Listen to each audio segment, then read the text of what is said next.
All right, welcome to tonight's episode of Dithra. Gonna run a little bit of a special one here tonight. As everyone knows, we end of the month we take our time off from our main campaign. Our resident second DM John is typically the one that's been running our Wild North, but we're gonna take a little night off of that, and y'all are gonna watch me run my very first game ever. So welcome to Island Madness. Let's go!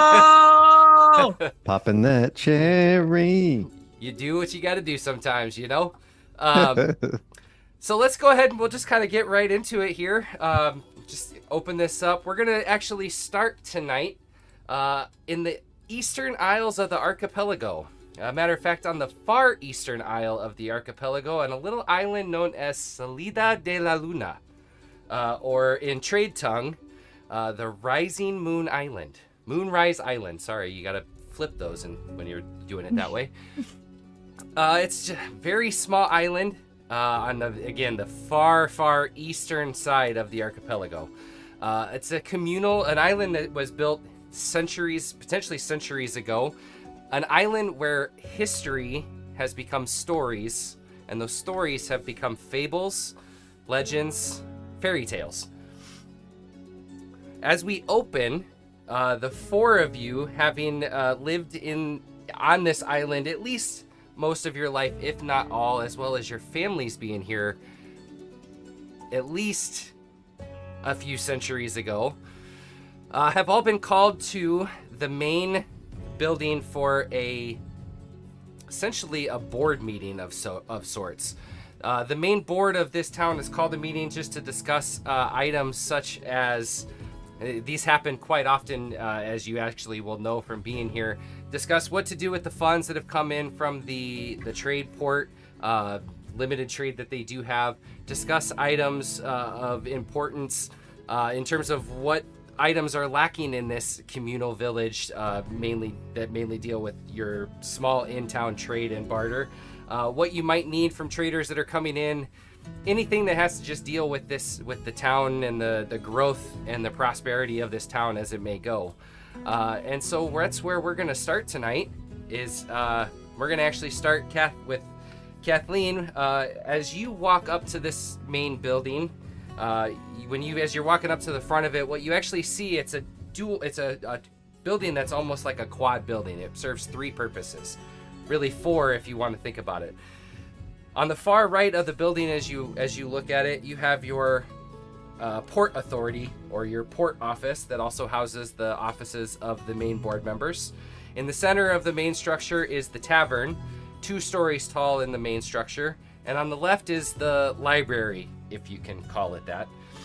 It is a very small side to the building, maybe 15 by 15 feet, mainly houses reports, financial documents, things of that nature. Some books, limited, whatever they could pull in from trade, from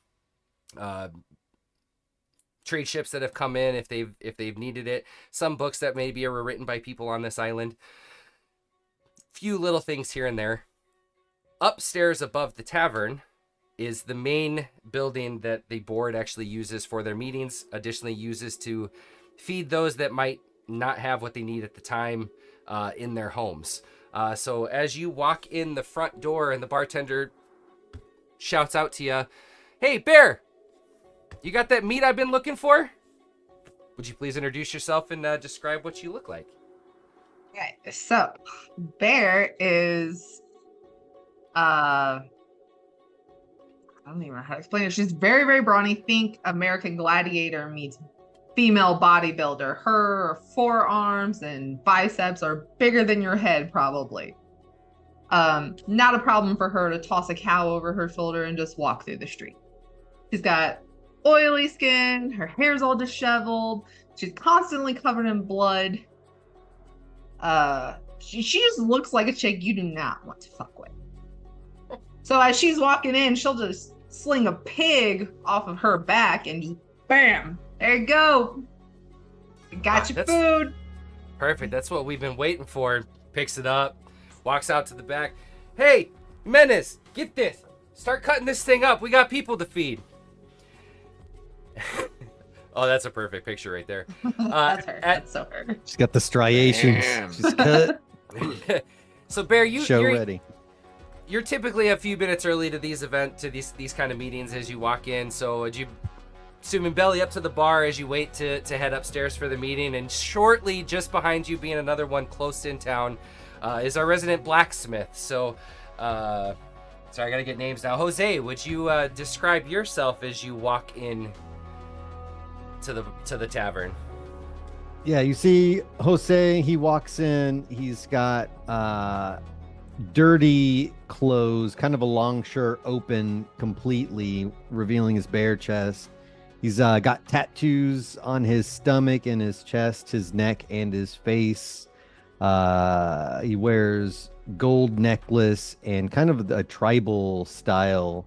It's like a leather cord with claws and teeth and feathers, pierced ears, but he's filthy. He's covered in soot, and he walks in and scans the room with amber-colored eyes and bristly, thick brown hair.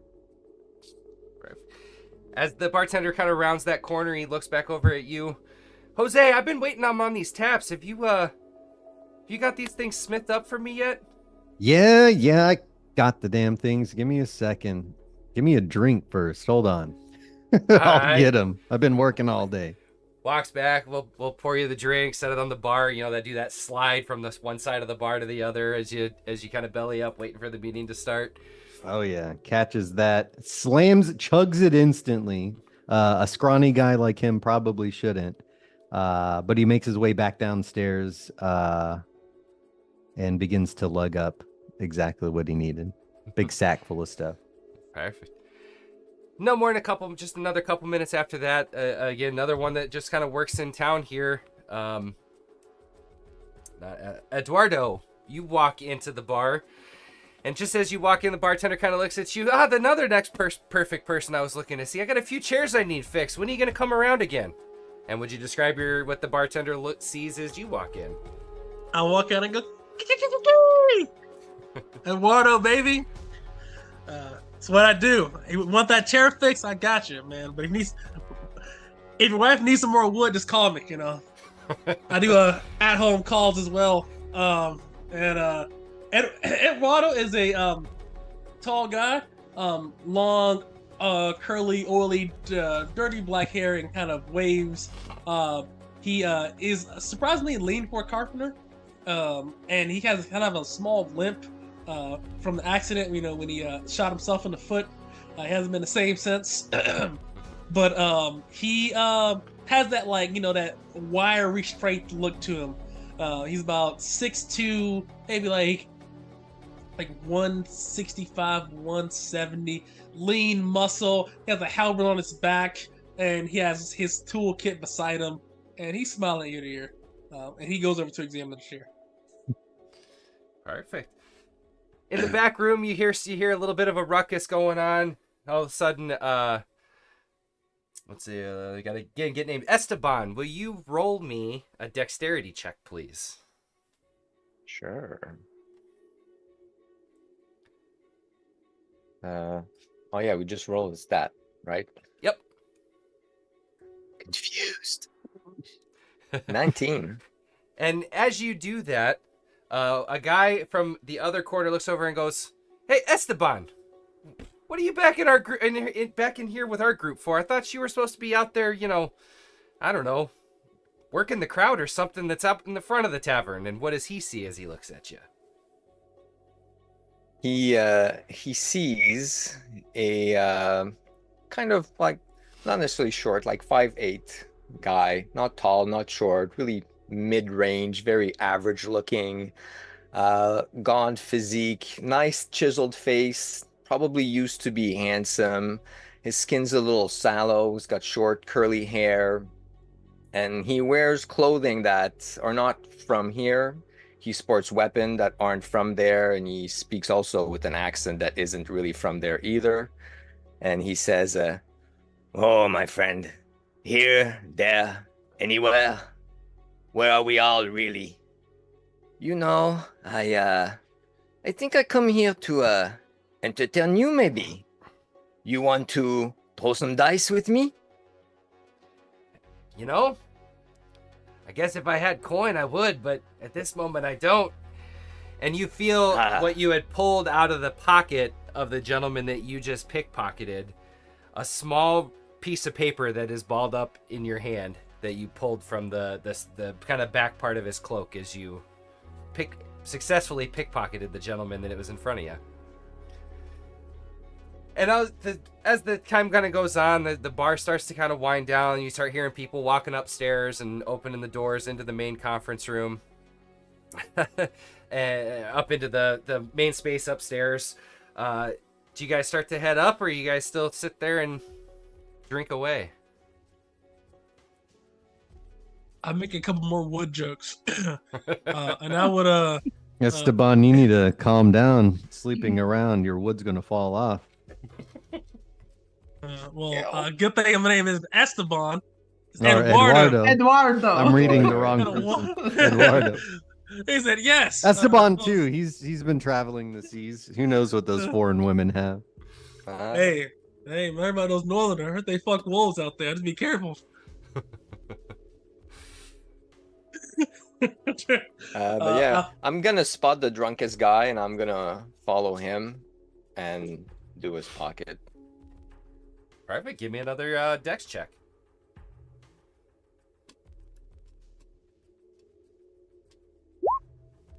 Ooh, that's terrible.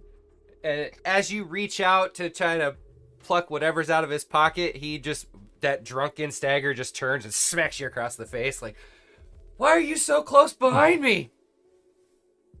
I was afraid you might fall, my friend. You look a little unsteady. Well, I just gotta get to a stool. And he drunkenly starts staggering over towards the bar to sit back down. I go over to Bear and say, "Yeah, that boy just can't get right, can't he?" I turn to Esteban. No, you sure can't. But what about you? I'm a woodworker. Good with my hands. Let's be careful, man. I'm a residential ladies man here, so I do what I do. But let's be careful. Yes, you work wood with your hand. I get it. Wouldn't Okay, that make hold on, you a hold on. man's man? So what we're not going to do here is disrespect my craft and my community of artisans here. Listen, I'm not sure what you do. Your craft is wonderful. I love your craft. I would look at it now if you would like me to. Listen, that's Just not free, okay? Drop your trousers. Jose That's kicks not- his boots up on the table, and he's like, "Eduardo, despite his attitude, he does pretty decent work." Oh, I tease, my friend. I tease. I said, listen, okay, now listen, I'm not gonna do this in front of the ladies, okay? And I turn and I show my hand to Bear, and I wouldn't do that to her, I have respect. Unlike some people. Hand like curls around her tankard, and it's like bigger than the tankard. Respect's overrated. Well, I'll just say this, my fellow Easterners. Listen, we got the money, we got the best boats, the best women. What's not to love? Listen, I didn't want to say this out loud, but I heard those Southerners out there. I heard they fuck their tortoises out there too. There's some weird fuckers out there, man. What's with you and Animal people fuckery. fucking things? Hey, listen. Really into animals, eh? I don't trust anything that isn't wood, okay? It's what I do. Listen, all you animal lovers out there, I don't trust you. You spend a little too much time with your animal. You touch it, you play with it, and it's fucking kill it and eat it. Too much like work. I'm definitely gonna need another drink. Barkeep. I'm gonna whisper to Leave her into the Jose. bar. Hey, I bet he has a wooden dummy at home, eh? He's probably got splinters. That's why he's so cranky. That's why he's limping in here. And as you guys are sitting there talking, the resident kind of crazy individual that you guys have known from the island kind of sitting in the corner talking to himself. Prophecy.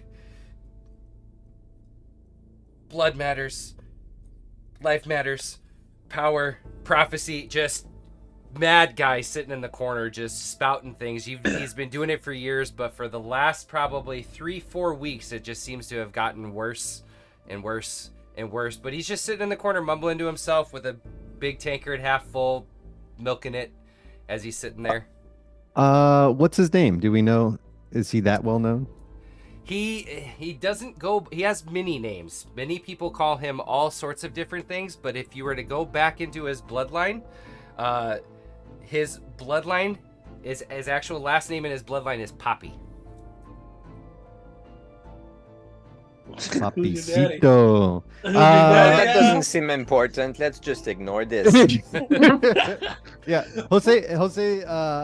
Back Getting to the some more splinter beer. talk. Yeah, getting some more beer. He's going to ask for a second one, and slide his way over to Poppy. And you doing okay? And throws a calloused hand on his shoulder. Bloodline, waterfall, power. It's all important. It's all, and he just sort of like, he's not even actually talking to you. It's spouting what feels like somewhat random words in this sort of carefree moment in the tavern before the community meeting. Almost like he doesn't even realize you're there. That's not ominous. Jose, double fisting his tankards, walks back to the group while. What happened? As you're walking back, you are starting to see most of the bar starting to funnel up into upstairs into the main sort of big conference room area. All right. As this is happening here, I quickly look over and I check my pockets. And would I have access to any narcotics or drugs like roca nut or anything like that? Yeah, it's sparse here because it doesn't necessarily grow unless you've had a nice conversation with the herbalist who has a little bit in his possession that he grows, but it's conditions aren't necessarily the greatest for roca nut. There's a couple of little things a little bit stronger, but again, it's not as prevalent on this island because of the low numbers of population. Some of it comes in with trade, but you could have a little bit, yeah.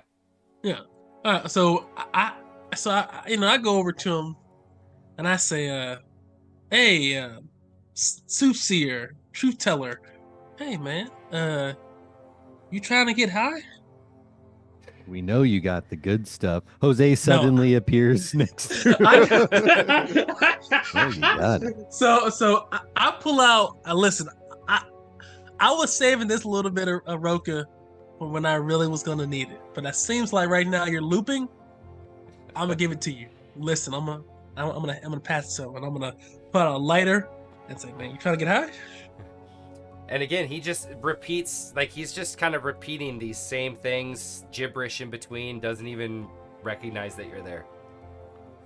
Do you understand the words that are coming out of my mouth? Nothing. No response from just the same sort of loop. It's that scene from fucking Half Baked where Snoop suddenly appears. They're smoking. That's Jose right now. He just slides in. I'll take it. Well, I would leave and I'll turn to the rest of the party and say, "Well, don't want to be last, right?" And I'm gonna go up to the conference room. Let's go. I'm gonna be last on purpose. I was like, Bear wants to be last. She takes up too much room. I don't think I care too much about village business, really. So you guys head upstairs, walk through the large iron bark double doors into this just long open conference room. Tables kind of lined up, chairs dispersed sort of out and around the outside.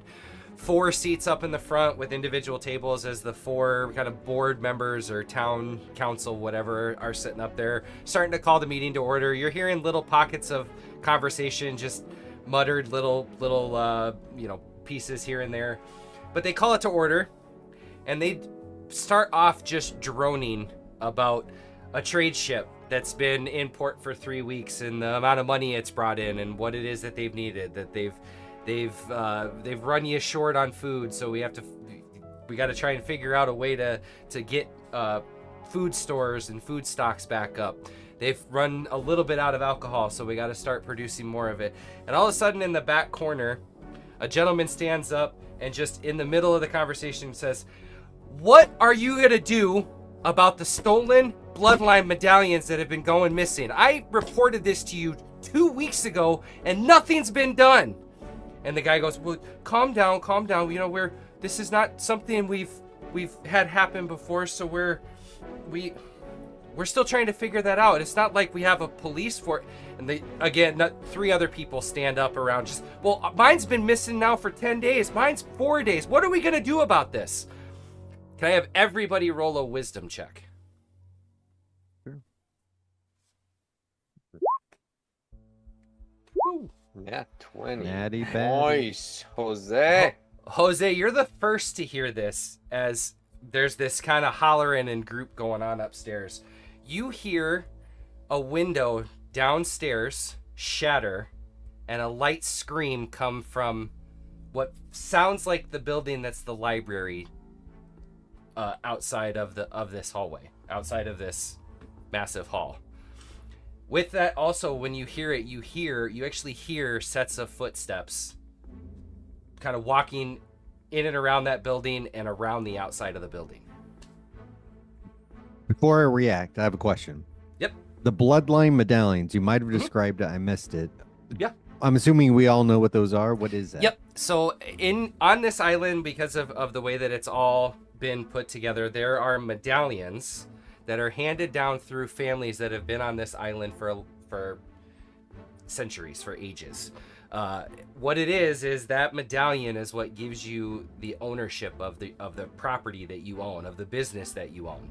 That's what allows you to have that stake, that property, and they are handed down from grandfather to son, or from father to son, potentially grandfather to grandson, mom to daughter, whatever the case may be. These are handed down through the ages. And that's what gives you that's your bloodline. That's your birthright, so to speak.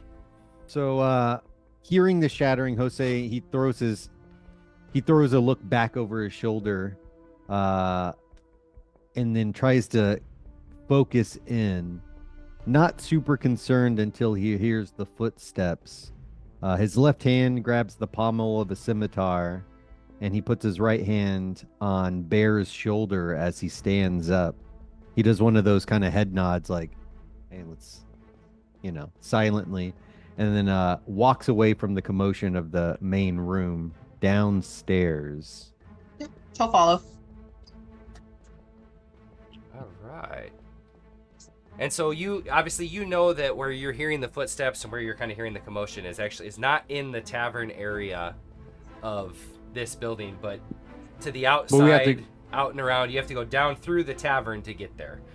So I'm gonna move. Does anybody else go, or do you just you two heading that way? I don't like the subject of conversation because I've been disowned from mine, so they might think I've been stealing them. So I'm gonna make myself scarce. If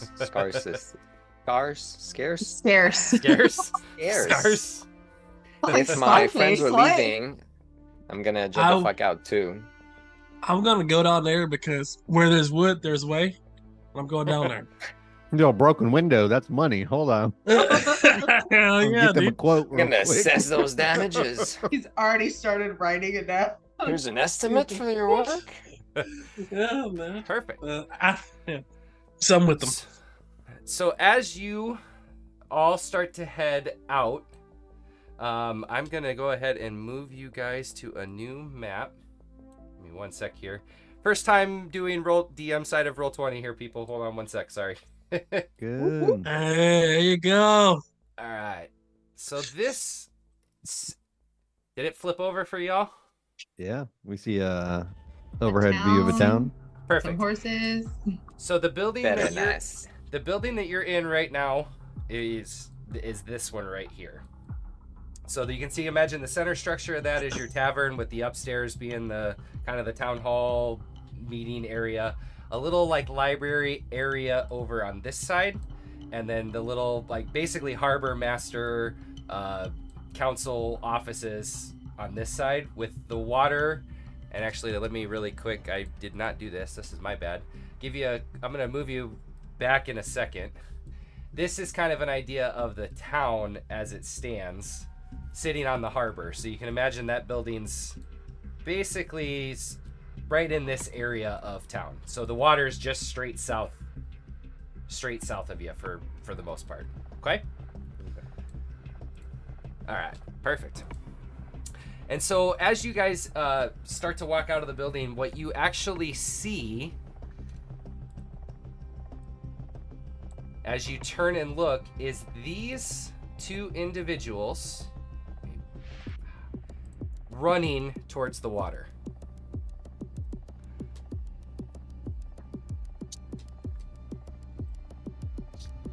Do you need a quote? I don't know. Rush towards them. Do they have the telltale signs of someone who just stole something? Do they look shifty? They do. They're wearing basically an all-black cloak. You can see us potentially make out just a small piece of an emblem on the tail end of the cloak on the back. But just turn and hightailing straight out towards the water. Why couldn't it have been some beautiful ladies? It's always something. Yeah, let's chase after We're these not at fools. the end of the rainbow. Perfect. Then if you guys are going to start hightailing after them, let's roll our first initiative. Yeah. D6. There's all. Who wants to mess it up first? I'll start it off. I was down the stairs first. Let's see. There it is. Oh, nice. All right, let's do it. You guys are up first. Hey, you're not leaving without a quote.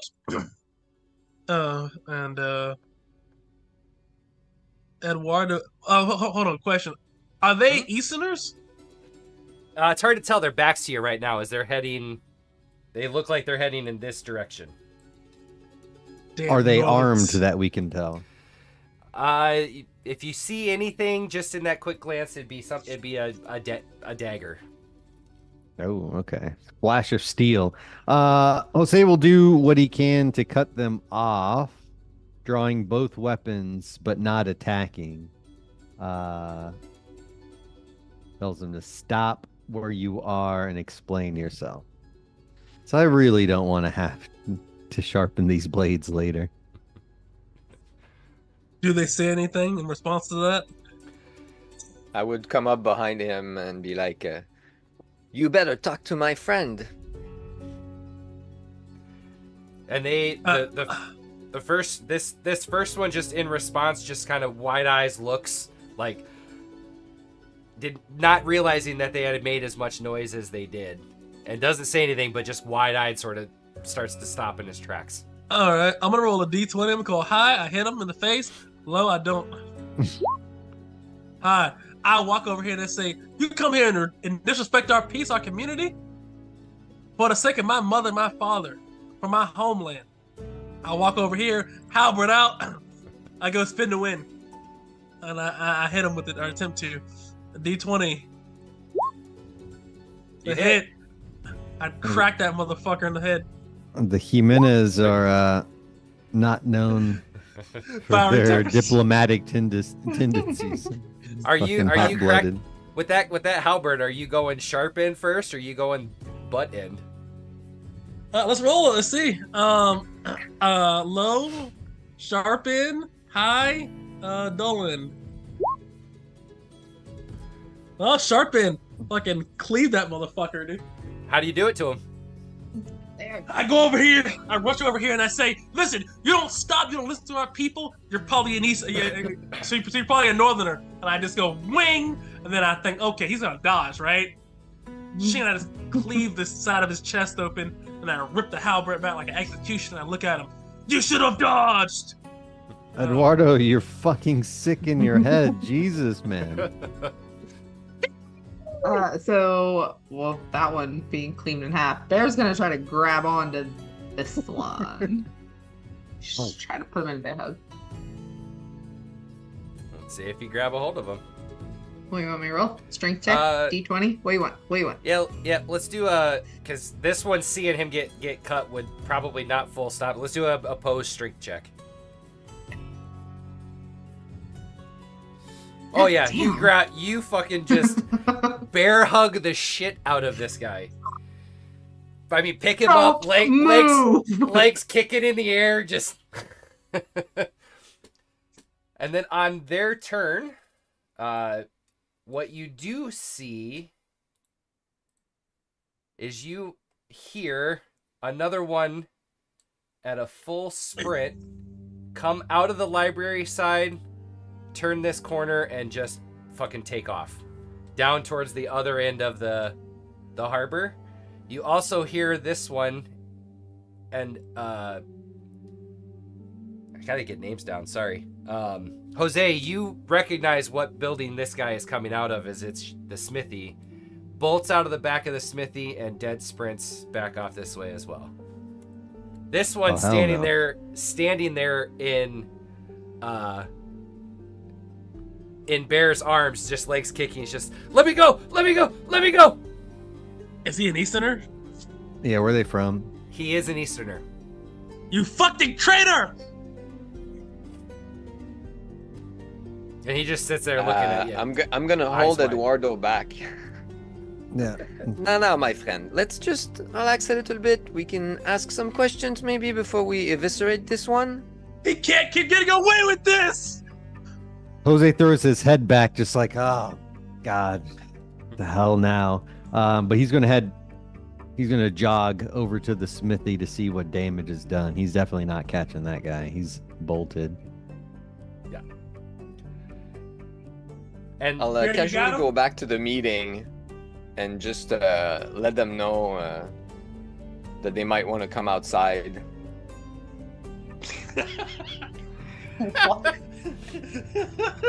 Hey. Just like, hey, just so maybe you know, want to come out. We got a Just dead to guy. check. Oh yeah, and Hey, this you want to dude's see just a dead body?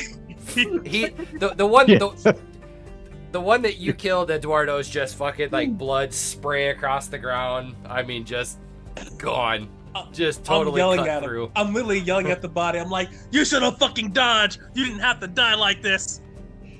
This one is gonna, at this point, start to fight against your restraints, Bear, to see if he can get himself free. We'll do another opposed strength check. Yeah, you just like death grip on this guy as he's squirming. He's like, I didn't do anything. I search me. I got nothing. As he's still squirming, trying to get away. Oh, with pleasure. Not have nothing but your friend, mate. You got to get that Gable grip on going. Lock it in. And Who's doing the pockets?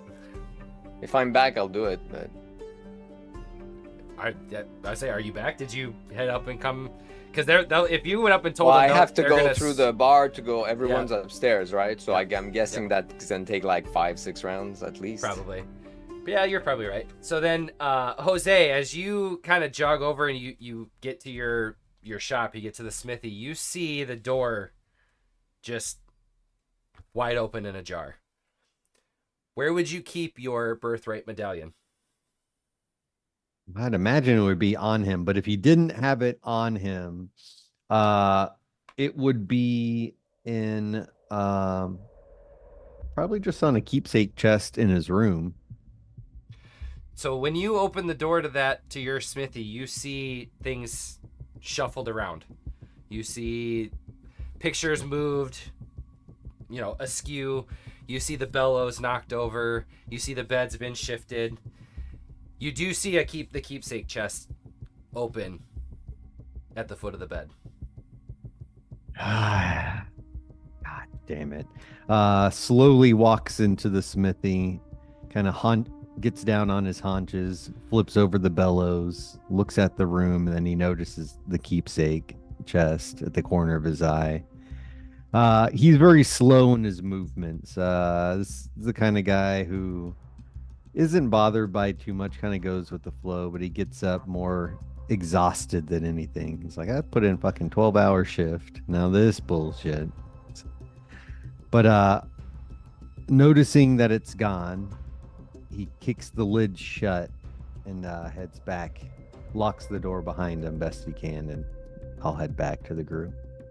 So in the time that he was doing this, Bear, what are you doing holding on to this goon as he's still attempting to get away? I'm gonna try to squeeze him enough he goes unconscious. Okay. She doesn't want to kill him like some people, but she Put him definitely in that rear naked choke. Yep. Put him, roll a strength check, and I'm going to roll a con check, and if it's a difference of more than 5, he goes unconscious. Yeah, he remains conscious. With that nat 1, roll one more strength check to see if he breaks free at that moment.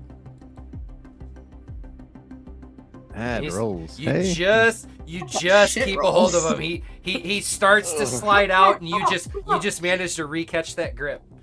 I'm He's telling you, slipping off the blood. I'm telling you, I didn't do anything. A pair of you did. You have things to answer for. Who the fuck are you? I'm a nobody. That's all you need to know. Good. Nobody's gonna look real good on your tombstone. And now that you get a good look as you've been holding on to him for the last, 15, 18 seconds, you get a good look at the emblem that's on the back of his cloak. Black cloak embroidered in this sort of crimson purple is what looks like 4 stones with a hooked blade sword embedded in the stones, and a helmet hung off, like a helm hung off the edge of the handle. Do we recognize that? Or does that hold any significance that we would know? At this moment, the person who would probably have recognized that is not currently standing here. But as you start to recognize that and really get a good look at that emblem, Esteban, you actually come walking back out of the tavern. Council, few people in tow. And as you walk up to him, you do get a good look at that emblem. And because of your past on on ships, with a little bit of traveling and stuff you've done, because of just kind of hanging around places where there could be money, which would be the harbor in this case most of the time, you recognize that emblem as the same emblem on the flag of the ship that's been sitting in harbor for the last 3 weeks. Ah. Hey, that emblem. I recognize that ship. It's been sitting at the dock for a couple days. Maybe these guys are crew. What? Yeah, I work on the ship. I was just coming for a drink, okay? Maybe we should check that ship. Why'd you break our window if you just wanted a drink? I didn't. I was just in front of the tavern. Broke the window. And he's gonna squirm to try to get free. Another contested strength check. This time he slides out of your grip and bolts at a straight dash. Can I try to tackle him? Yeah. What would I roll? I'd say roll a dex, because it's sort of with you trying to kind of dive at him to tackle him. That's my better stat. And I'm gonna roll. I'll roll another strength check to see if he breaks free of it. So almost like a football player stiff arms you as he high steps, but he takes off at a full sprint this direction, up away from the harbor. Oh, not towards the docks. Nope. And it just keeps freaking bolting. Gone. Interesting. Okay. I just go. So I kind of search through the dead body that's in front of me here to see if he has any identifying evidence or markings on him or items. You find the only thing you find a dagger, just a kind of a rusty, crappy dagger. But you also do find, besides the cloak that he's wearing that matches the other one, has that same emblem on the back, you find a piece of paper in his pocket that has a date, 2 days from now, and then the picture of the sculpture that is actually situated kind of on the northern end of town. It looks like you guys would all know what the sculpture is, and you can tell from that drawing that it's essentially it's a depiction of the 4 founders of Moonrise Island standing in front of the waterfall that they used that the stories say they used as a shrine when they first landed and started building this island centuries ago. So I would Reminds have. me, I have a paper in my pocket, right? What? What? I have a paper. Like, you go, Val. Oh, sorry. So I would just hold up the paper and says, I have finished learning how to read properly. Let me read this to you. It seems as if these fiends, these miscreants, this traitor has decided to take shape with some other hoodlums, and we'll be meeting by the statue near the harbor in 2 days, maybe to steal it. I don't know, but we should tell the elders, and then we should ready our weapons and find them. Wait. Is that a waterfall? A waterfall? I don't know. I can't. I just started reading. It is. Jose. Wait, Jose, are you back? Yeah. I'd say you kind of walk up hearing the end of that conversation coming back from your smithy.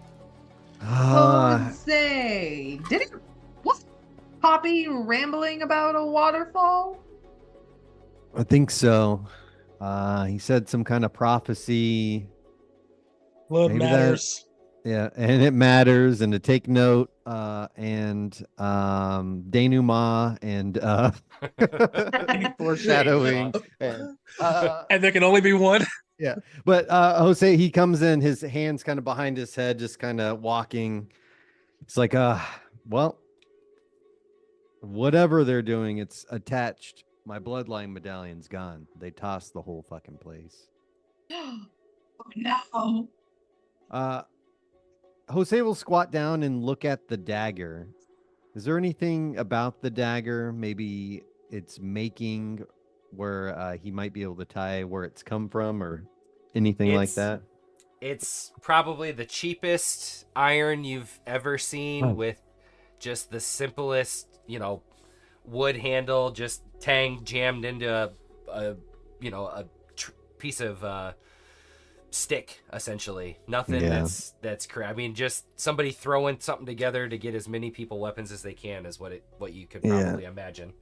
He's got it in his hand. He's like, it's pig iron, and snaps the edge off of it. It's like porous. He's like, well,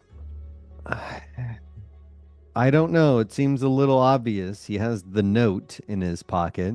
Either they're idiots, but that might be the case. He got himself fucking killed. It's the only lead we have now. How far north into town are we talking? Like right, probably on 20. The map? No, probably a 20-25 minute walk north. Okay. Yeah. So during this time, I'm gonna take a look at the note I have in my pocket. Well, the piece of paper that I have. What is it?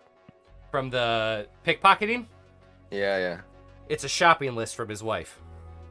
Sweet. And I snicker, and I'd be like, ha, she'll be really mad. It's like, what brand of mayonnaise? I don't fucking know. Why isn't she picking up? It's never going to be the right brand, I tell you that. No. You got Hellman's. I wanted Speaking from Hunt's. experience. I'm so curious about that ship, though. So yeah, what about that waterfall? So, I'm sorry. Go ahead, GM. No, so I was gonna say, as you stand there and this whole thing's kind of gone on, the town crazy actually walks out of the tavern as you guys are kind of clustered, looking at the note, looking at the dagger, kind of talking amongst yourselves, walks up, kind of skips up to you, still kind of mumbling to himself. But as he gets to all of you, for the first time ever that you can remember, his eyes clear. And he looks at you, he looks at the four of you, and he says, "History matters. Find the stories because they're history, not stories." Bless you. Thank you. I was like, what was that? I was getting worked up. That story. This is emotional. Just on the so- book, Scott. You're Right? I would turn and ask him. I would say, "Is this history about a waterfall?" The waterfall, the power within, the bloodlines of the original. Find Right. it. The prophecy awaits. And all of a sudden his eyes cloud back over and he starts skipping back off. La la la la. It's just- All right. so, the little old lady riding in the front seat. We go to the waterfall. Let's move. And I just rush out the door. As I touch the hand, I turn around. Yes. Ah, Do you want to read the stories first? There. I thought we had to make our own story. Wait, there's stories? I just started reading. Okay. Where are the stories? Obviously not listening. He smiles and says, "Carpenter, what can I say? We Oh, can't yeah, hear that's- well." that's definitely never been a strong suit for the Jimenez. Yeah, we just build stuff, and we're carpenters. We can't hear. Yeah. I So thought all you of measured twice and cut once. Turns out you cut twice. Measure once. Measure 45 As times. Jose and walks then- away, walks past this fucking dead guy in the street. Hey, but without him, we wouldn't have got that information. That was a measurement. See, I thought about that twice, and then I cut once. See, one cut. No idea. I'll give you that. I think that was but it- mostly the blade that did the work. Okay, but I turn to Bear and say, "All right, stories, you say. Please lead the way." You see like the most competent one here. Chopping up animals, maybe. But I guess we need to go look at the library. Yeah, didn't one of them come out of the library, actually? Yeah. Yeah, isn't that where they did they break the window in the tavern or in the library? The library. Okay. Okay. These assholes were in the library. Let's go check out. Maybe. And one of them ran off into the the foresty part of the island, right? So we got to be aware of that too. Maybe he's going to the waterfall.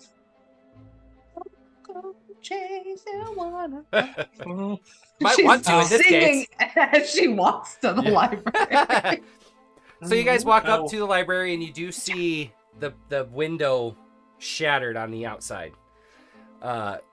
It's fairly dark. You still have some of the little bit of the daylight strewn in. Jose, you'll recognize the tossing just like you do with the smithy. There's kind of stuff thrown everywhere. It doesn't look like much was taken, but you do notice one small section of a shelf where it appears that they had dug through a book pulled off the shelf. But as it came out, you do see the front cover had torn and is laying on the ground at the base of the shelf. Front cover had what? Just had torn off the book. So you just Okay, it's just the cover. porn. Got it. Not what I heard at The all. front cover has porn, yes. So that's why I was like, wait, what library? It fit Well. it, What do it, we it, have fit, here? it fits Eduardo's sensations completely. No. He's uh, got the book like, Yeah. So you do see the centerfold comes out. right. You do see the cover of the book just sitting at the base of the shelf, at the base of the bookshelf.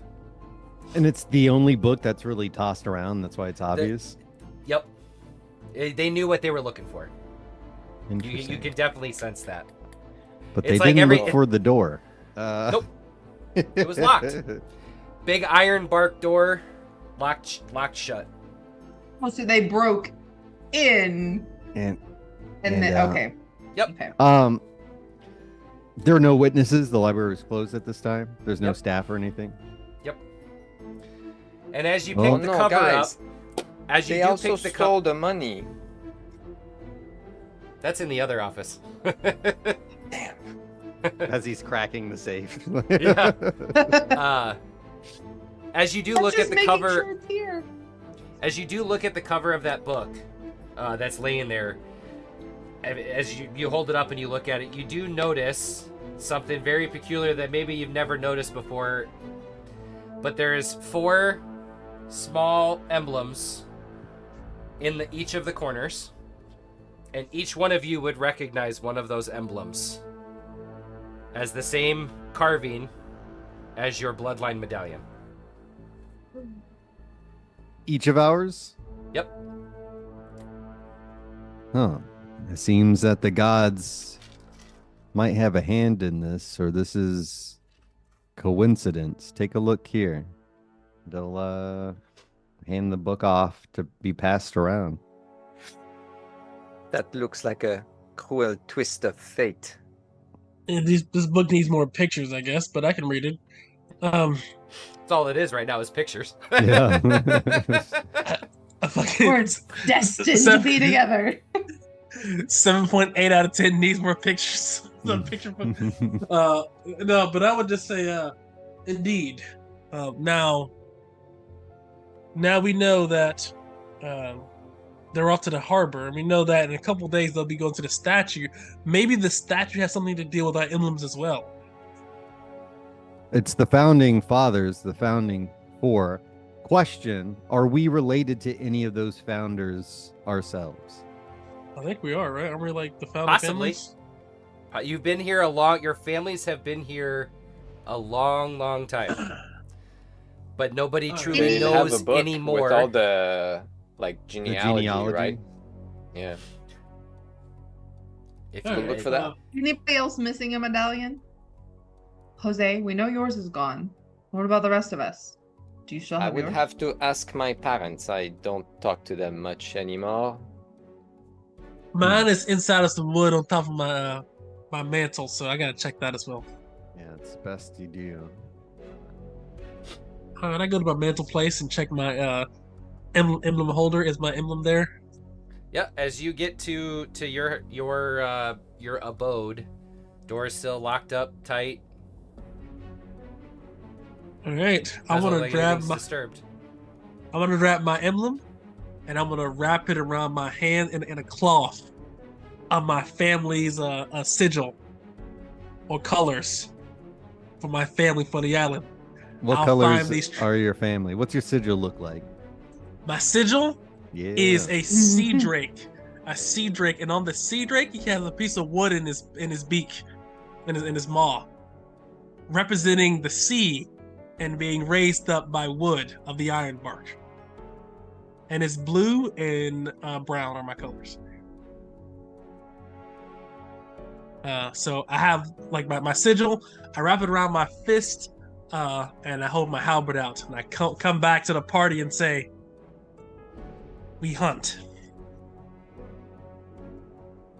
Let me go check for mine before we go running off.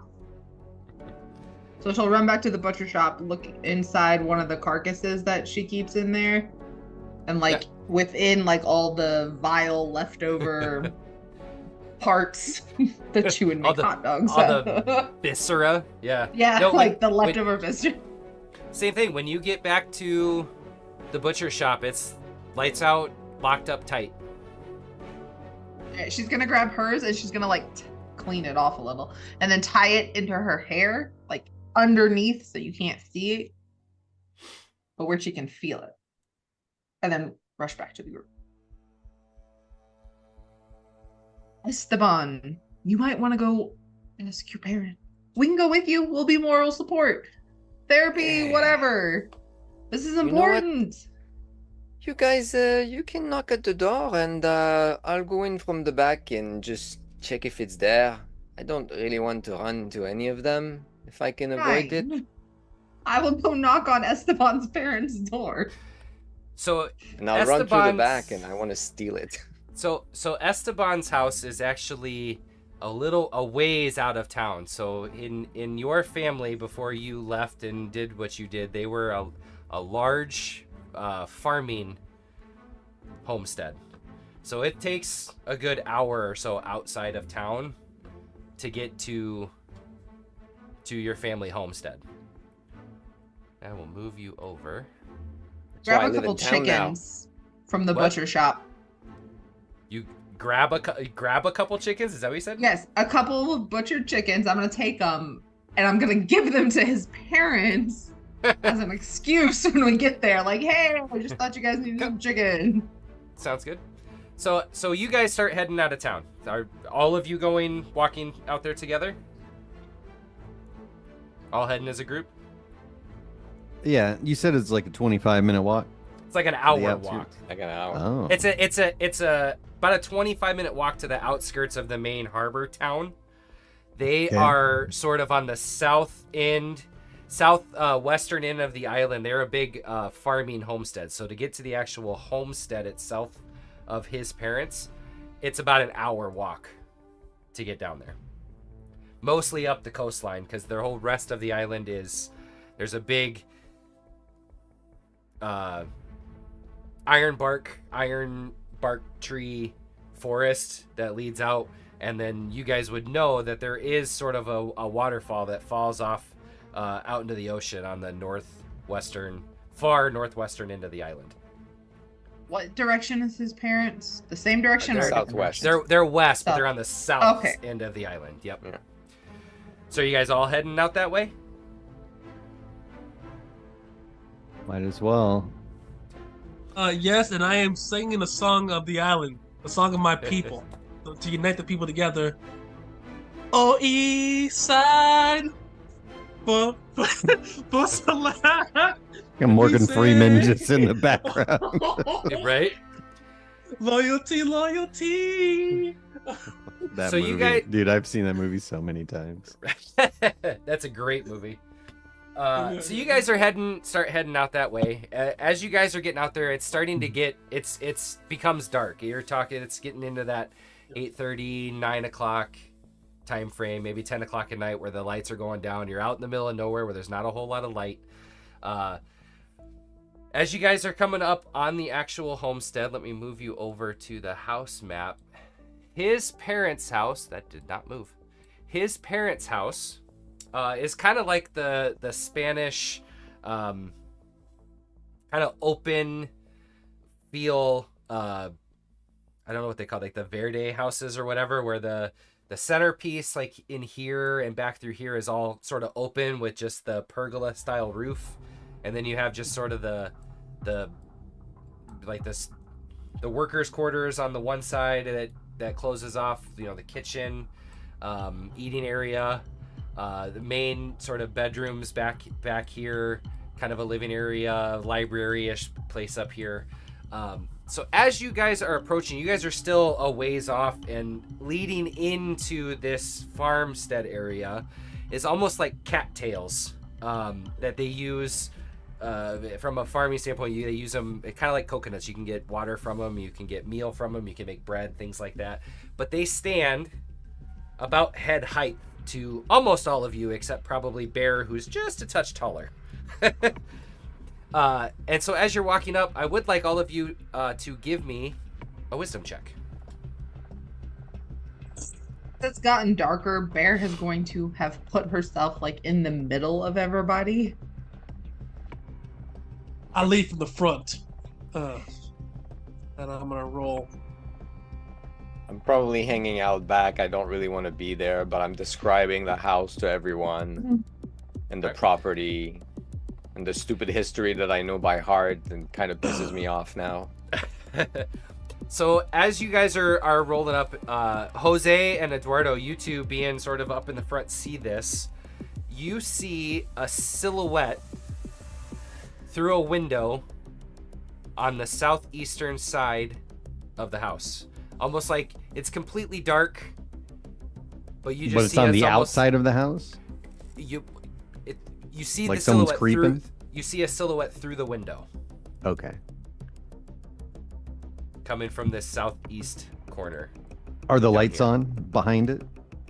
It's almost like they're holding like a torch or a candle, kind of something candle to or be able something. to see with. Yep.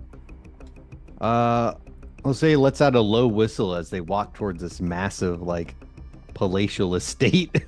He's like, oh, rich kid. Looks like somebody's home, and kind of nods over.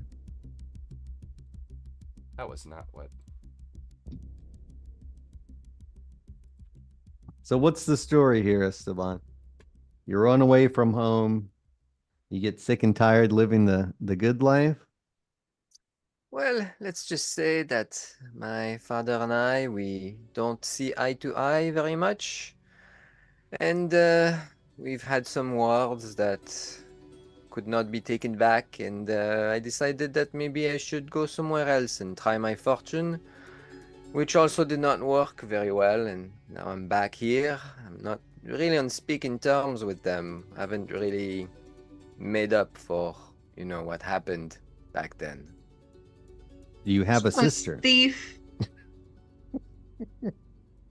Hey, you do what you have to do, dear. You know, what you guys look at this, you see a palace, but when I was here, to me, this was just a prison.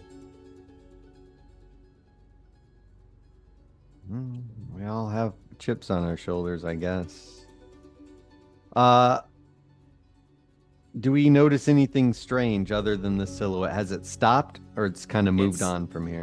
It looks like it's searching in this area, sort of pacing, searching inside this area of the house. Do you point it out to us? Because not everybody noticed. Yeah, Jose nodded. He said, "Looks like somebody's home Alright. at least," and I'd would nod say over towards it. That's the kitchen. If someone were using it, they'd have all the lights on for real. It is late. You sure your father's not getting a midnight snack? He's been living here so long, he does not need this light to go around.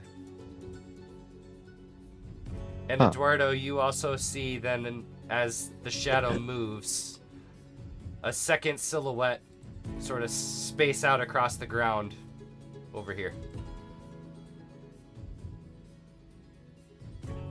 Outside of the house. Who notices this one? Eduardo. Oh, Edwater. Okay, well then Eduardo looks in and says, "Guys, and beautiful woman, have you seen this?" I can't see shit. It's dark. You must I'm gonna draw my believe in your weapons out. mind. You must believe. Believe. You can see it. You can believe it. All right. I'm gonna also call out and say, "Listen, we go from the front. Like my dad always says, don't be a backdoor man."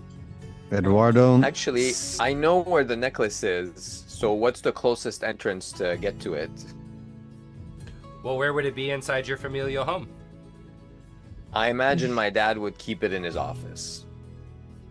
So probably back corner somewhere, back here. But like second floor maybe? Yeah.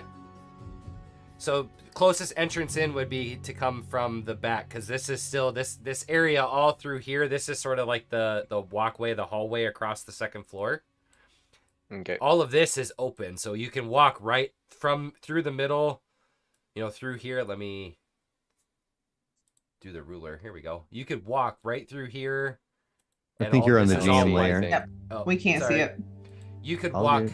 There you all go. the way through here, and it's wide open, and the staircase is back, underneath here. That goes up into like the storage area before walking across into office, living quarters, things like that. Okay.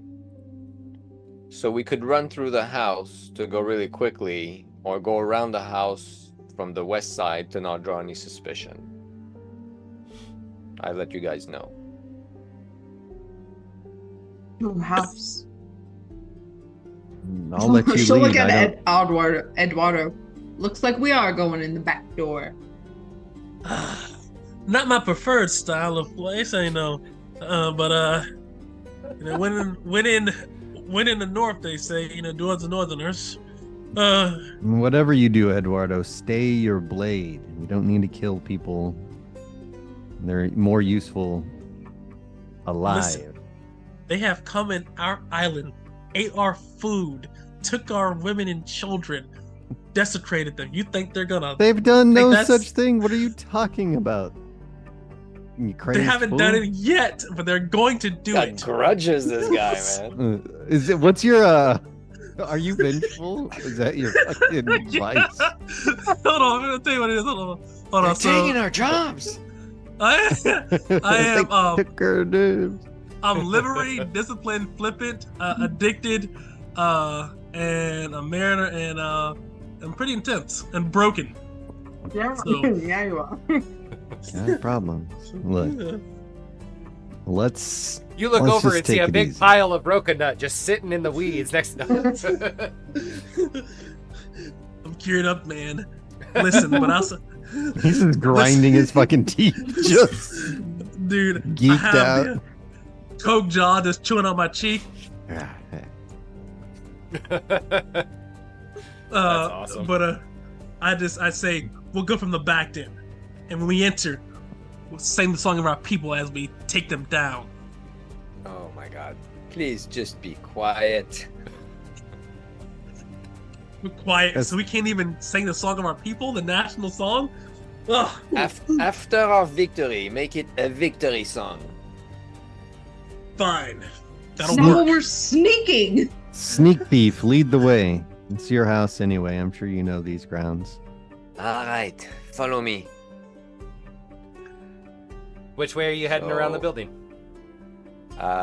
Where did I did not put my token. Let me put my token. I was like, I don't see. Oh yeah, no, I did. I'm this That's guy. him. That's He's so sneaky. He's not even on the map. He's one of those So, brown guys. I'm gonna go. No, wait. I'm gonna go like around the bushes. Here, we're gonna sneak around the house.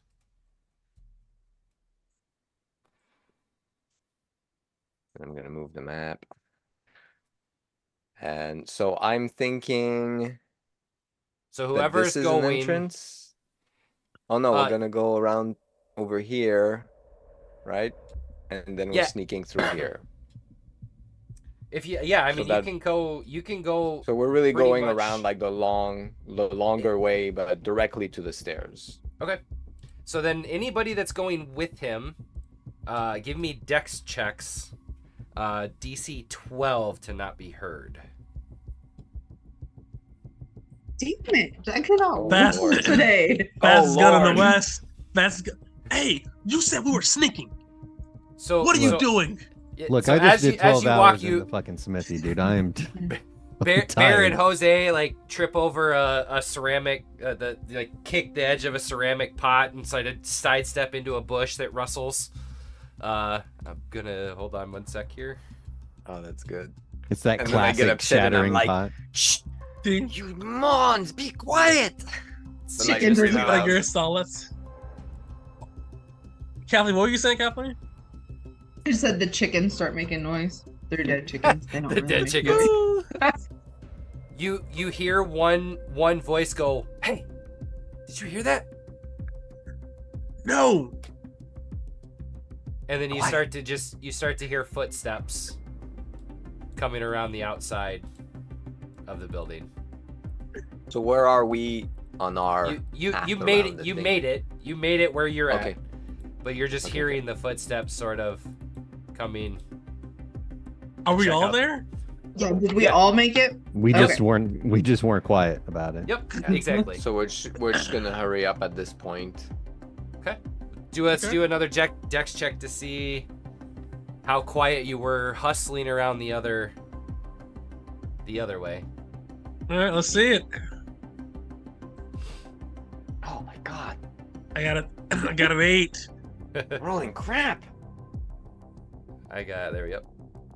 Well, Jose We and Bear this switched. time are like, it's like Jose tiptoeing and Bear. around as you We go. learned our lesson. Yeah. So you hear the footsteps coming from behind you as this guy just sort of is walking up and around. Did you guys go? Did you go up the stairs, or did that just put you to the stairs with your 80? That get you into the stairs? I don't think I was measuring. So, no. It would have been another round, I think. Let's see. Oh yeah. Oh, yeah, it was definitely. I didn't think we would have got like there. 3 really. rounds. Yeah, you. It's Yeah. 3 rounds. You're to get there, probably yeah. back. Yeah. Yep. So you're probably back. Okay. So yeah, Yeah, you we'd guys be would be there. back here.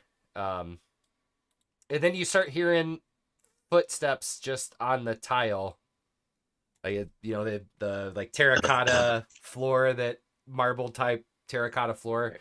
As this guy's Mhm. kind of, you hear the steps of him coming back in. Go ahead and move your movement again, and roll me dex checks, please. Fastest gun in the West. I made 1. It's a bunch of a pile of leaves that we just crunch across. Right. I'm Who's- just kicking them. Who's the first one up the steps? I would be me. I'm Yeah. definitely leading. Yeah. So, all right. As you get to the top of the steps, let me double check this. Nope. So, Esteban, as you get to the top of the steps, you actually see, because you were quiet enough, this guy standing right in front of the door, back turned, facing towards the library. But he is spinning, hearing the noise from outside.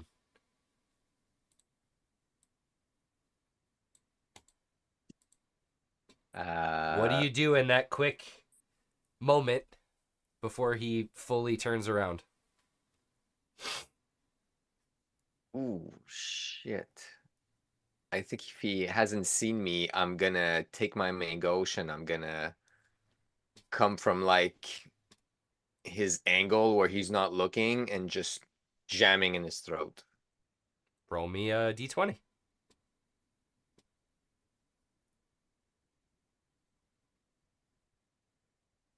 You definitely hit. Go ahead and roll your damage. And he's as you hit him with it, the blade sort of glances a little bit. You were a little bit in the dark, just a little bit too far, and sort of catch the backside of his neck and open up a nice wound on the backside of his neck. But he, seeing that, is gonna have you all roll initiative and see where we go. Kathleen, bring it home. Going. Oh, And in that case, it is their turn. So hearing that, you hear him sort of yelp out. He is going to reach out again with just a dagger and stab into you, Edor, right? Or Esteban. Esteban. Esteban. Why did you guys have the big E names? Right? So 14 will hit. Oh, I got to change that. For 4 damage. And then he's going to turn and run. You see him run back down into this library.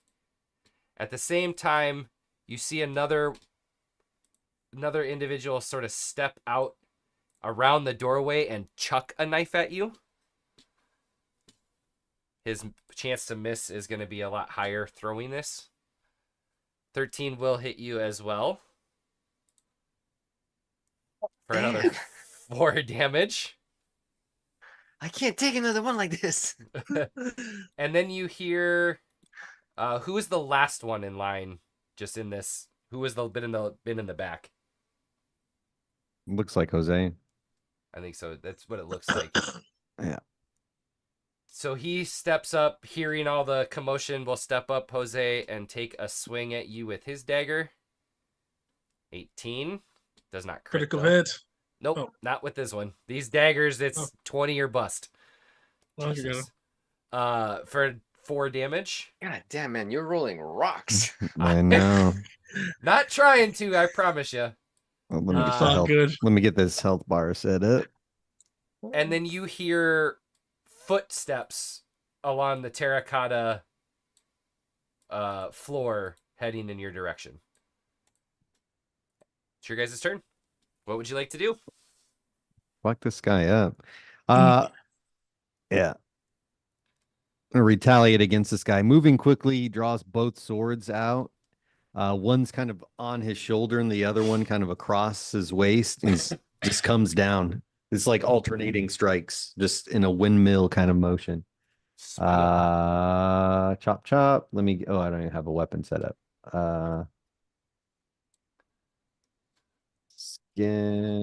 Scimitar. 1d6. Oh no, that's just a 10. It still hits. Still hits. Cool. Not a crit. Said it was 2d6 damage. Mhm. Ooh. That's a big one. You slam these scimitars directly into his shoulders. You see him tense up. Doesn't quite fall with that one. Who's next? Question. Okay. Yeah. No, okay, so with us being level 3, how does our when we rolled our HP, how does that work? 3d8. So I am maxed. I just wanted to make sure I had my HP right. Okay. Go ahead, Eduardo. Eduardo goes over here, spinning like a whirlwind. He calls upon his ancestors, his father, his grandfather, and all of his people to strike. His 37 cousins. And he calls out to a Warcraft his people in striking. D20. You hit. 6. Not a crit. All right. But you hit. All right. I strike, going for a cleaving slash. 11 damage. Big money. Cleaves him in half. Like Yeah. the edges of the halberd just hits the handles of Jose's scimitars and just cuts this dude in twain. Just As he falls, I wrap the top half of it and I'm say like fatality. And I slam him on the ground. And I turn Esteban. Eduardo wins. Esteban, your move. Combat for you. I'm gonna yell that there's 2 guys upstairs, and then I'm gonna make my way really valiantly to my parents' room. And just run inside. Mom, Dad, I had a nightmare. And I'm gonna open the door and yell, "Wake up, you old fool!" Lightning flashes, revealing your silhouette. We haven't seen you in years. Bear, what would you like to do? Shit, sorry. When he threw that dagger, Mhm. does it happen to still be on the ground in here? Yep. Yeah. Just laying Huh. right like it's sort of at the top of the stairs, so you'd have to come up the stairs to see it. It's like, can I come up the stairs and throw it back at him? Absolutely. I'm gonna say your chance to hit though, because of the slight cover of the doorway, is gonna be anything 7 or below. Oh, Net 20! Big money. What was the damage on that dagger? A D4, so D4? 2d4. Damn it. Roll one more d4 though There. for the crit. Wow. So you throw the dagger and you think it's right on point, and he sees it just in the last second, and it sticks right into the hollow of his shoulder, just slams right into it. And now, Rugburn. next round, D6. Not it. All right. I'll do it. For our people. All right. My ancestors Oh, we get it. deemed it so. My You get to ancestors go deemed again. it so. All right. We need to find Esteban and make sure he's safe and his family is safe. I call out. No need for stealth. Striving forward. Like a ghost in the dark. Vigil of death. Esteban, are you safe? Yes, but I don't feel so good. Why? I just got stabbed twice. Is my dad, why my parents, are they in the room? Is anybody there? They are in there in pools of blood. Ah, fuck. Well, looks like this is my house now, bitch. Oh my God. You find the will, you've been written out of it. No. All I can think about Bear is smart inherits house. everything. All I can think about is smart house. It's just- So I would. Where's his office like from here? Is it close? It would be this back room back here with the desk. All right. So I'm gonna head out back there, and I'm gonna check the desk. As you enter the room, give me a perception check. Give me a wisdom Ah, check. shit. That's not smart. I should not have gone there. 12. You as you enter the room catch the flash of a black cloak in the far corner of the room. Like going Oh, out the they're window, I everywhere. guess. Hunkered in the corner, looking, trying to stay quiet. Oh. I'm gonna call out to. Oh no, Esteban already moved. Not. I'm Esteban. Fuck, Eduardo. It is confusing the e Yeah. names. God damn it. I still have an action. though. I See? still have an action See? point. Yeah, Jose and Eduardo both have actions left.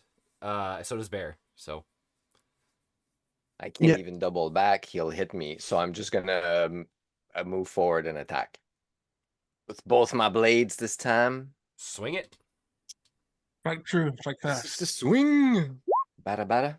You hit. 15. You definitely hit. Nice.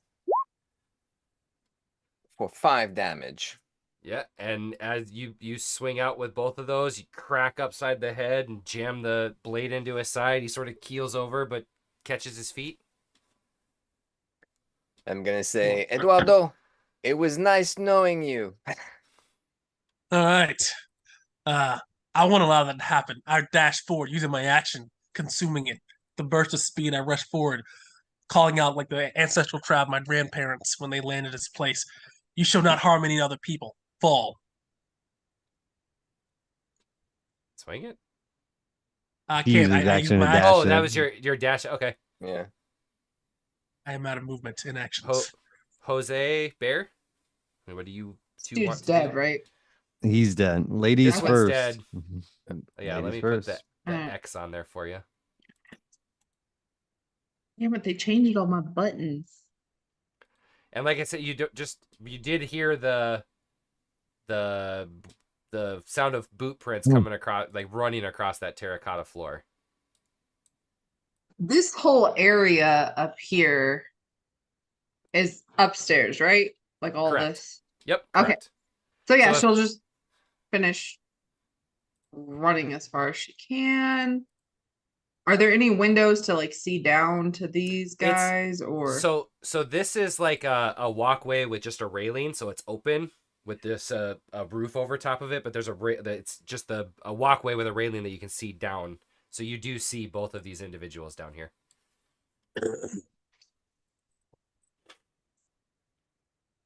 Oh, well, she's not going to throw her cleaver, so she's going to use her action and dash into this room and hide Okay. as best she can. And that's it. Jose's got his weapons kind of tucked behind him, underhand grip, and stalks. He's I'm fucking tired. Now going up the stairwell, is this a door or is it like an archway? Just an archway leading all the way Okay. through to this room, and then this was doors, but they're opened. Right here. But we can see these guys here. Yep. Yeah, I think we're just going to have to funnel them in. So that's 20. Seeing the commotion down the hallway, the man in the corner, let's say we'll dash in this room. Same plan. Hiding, waiting for people to come through this hallway and hopefully cut them down. Okay. Seeing that this guy he's severely hurt from that attack that he did take, he is going to attempt to strike out Esteban at you, as you're the one that was the first into the room. But given the severity of his injury, I'm going to make it 10 and below. He doesn't hit. He struck his attack arm. Oh, Gotcha.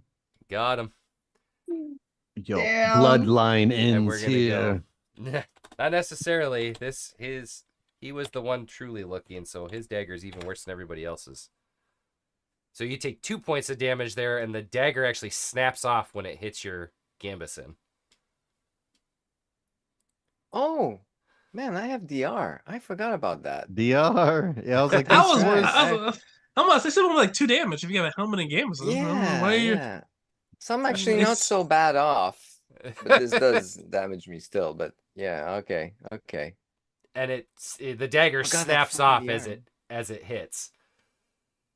You hear up the stairs, this guy turns and starts chasing, seeing you guys run up the stairs. He's gonna dash all the way to here. He turns, runs, go back, runs up the stairs, dashes to there, and then these two sort of step out, seeing the funnel, and stop. And they're going to hold their action if anybody gets close enough to them to use their dagger to stab somebody. D6 for next round. Damn. Is it all the way back around to me? Or it's Mark. Oh yeah, I didn't Yeah. roll it. Oh, you haven't? Then it's I'll you. fail this for us, guys. Let's go. Oh, nice. We got the round. All right, what are you going to do? Finish him. Oof. Do we I'm gonna- know how many of them there were? Like just based on the footprint or the footsteps and You what we imagine saw. that you imagine that this is probably everybody now coming to force. All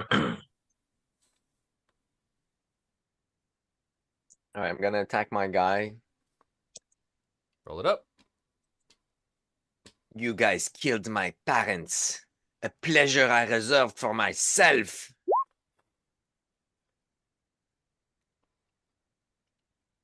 Roll your damage. Boom, 8 damage. Which weapon did you use for that? Let's say I'll slash with the main gauche to like get him off balance, and then I'll skewer him with the rapier. I am Like Esteban Montoya. right through the chest. Killed my father. Prepare Exactly to what I die. was You don't have a thinking. last name. The one thing you have need a It is last name. Montoya, my last name. I just It's didn't write it Montoya. down. I had to. I had to. You You killed my killed father. my father. Prepare to die. Prepare to die. And as that rapier This man goes, has 6 fingers on his left hand. as your rapier goes through, it actually the point goes all the way through and sticks in the wall as this guy slumps down across the rapier. I'm gonna check if he's holding anything real quick, if he has anything on his person. He's not that you can tell in this quick glance, having used an action already. Okay. Who's next?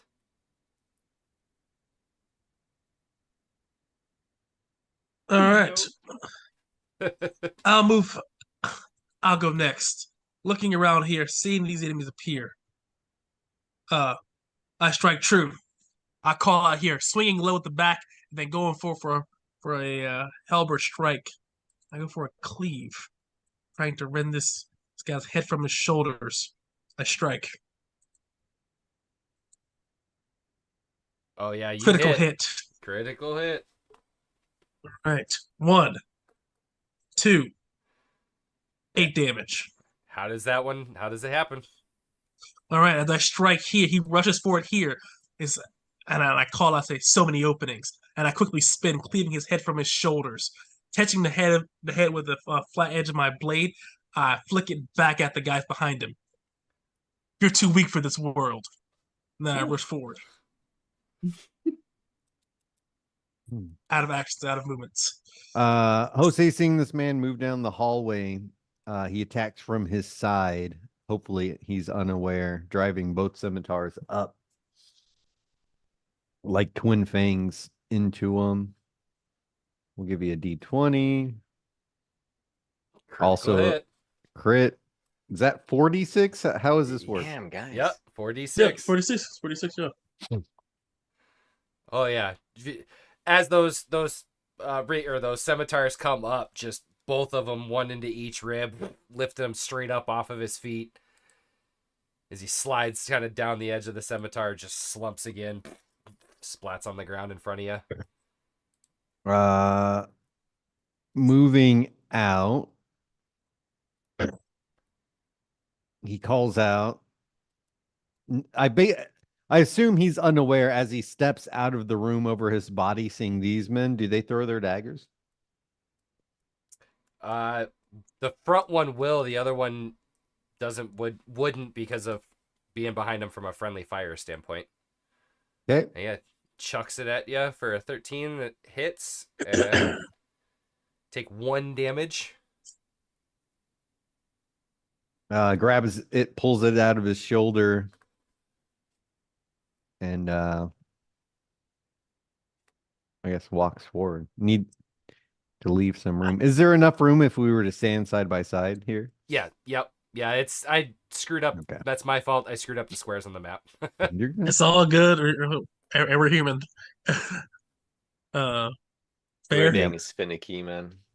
So Bear stays hidden in this room, but she will hold an action in case anybody comes into the room to meet Cleveland.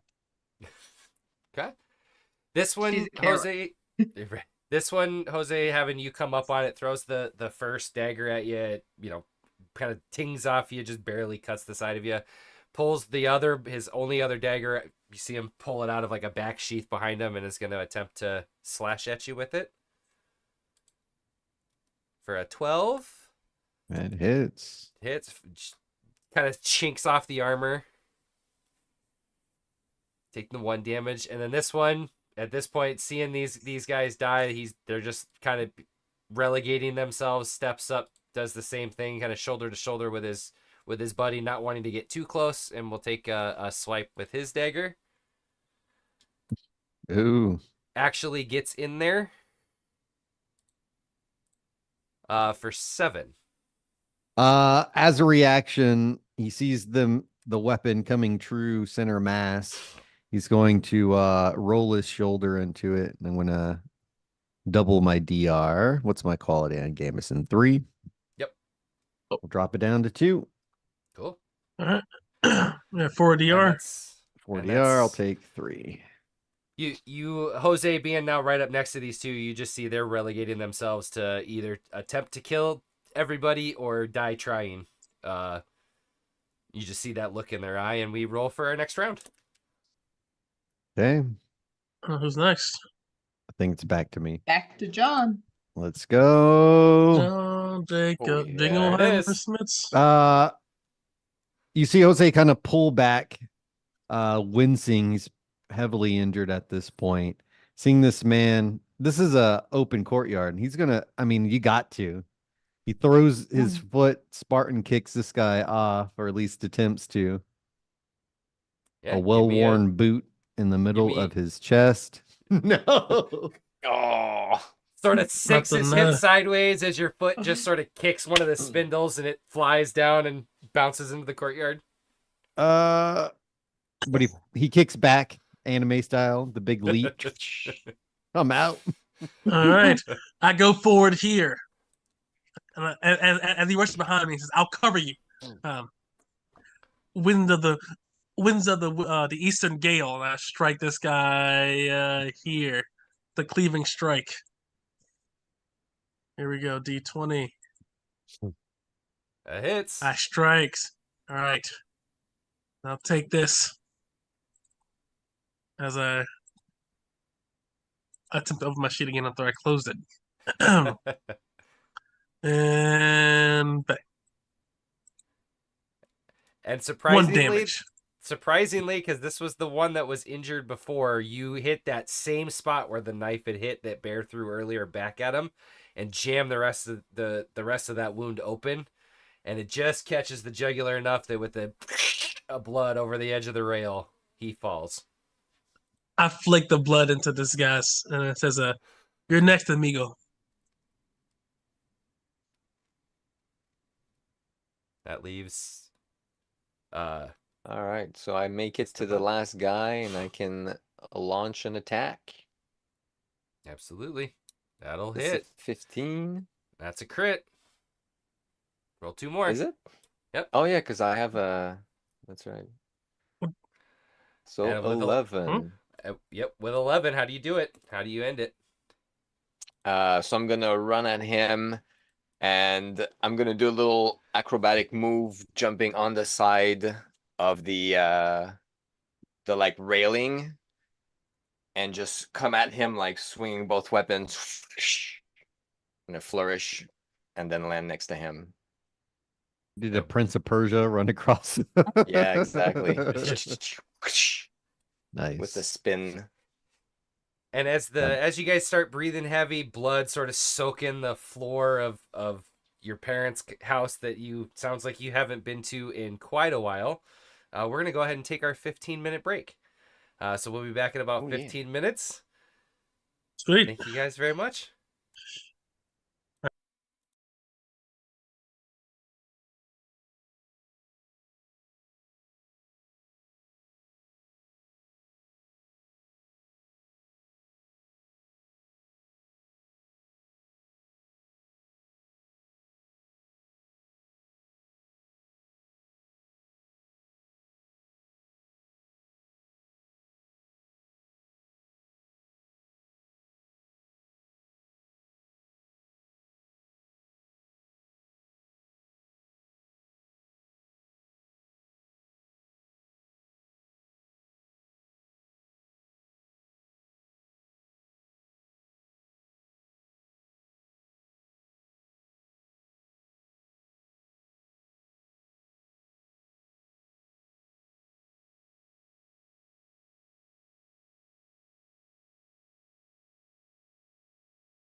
and welcome back. Our party just finished a nice little fight with some goons after our resident pickpocket Esteban went back home for what sounds like the first time in quite a while to find his parents dead in their room.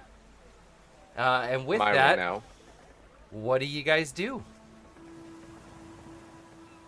I think Esteban will just look to everyone and say, "Can you guys just give me a couple of minutes to deal with my parents?"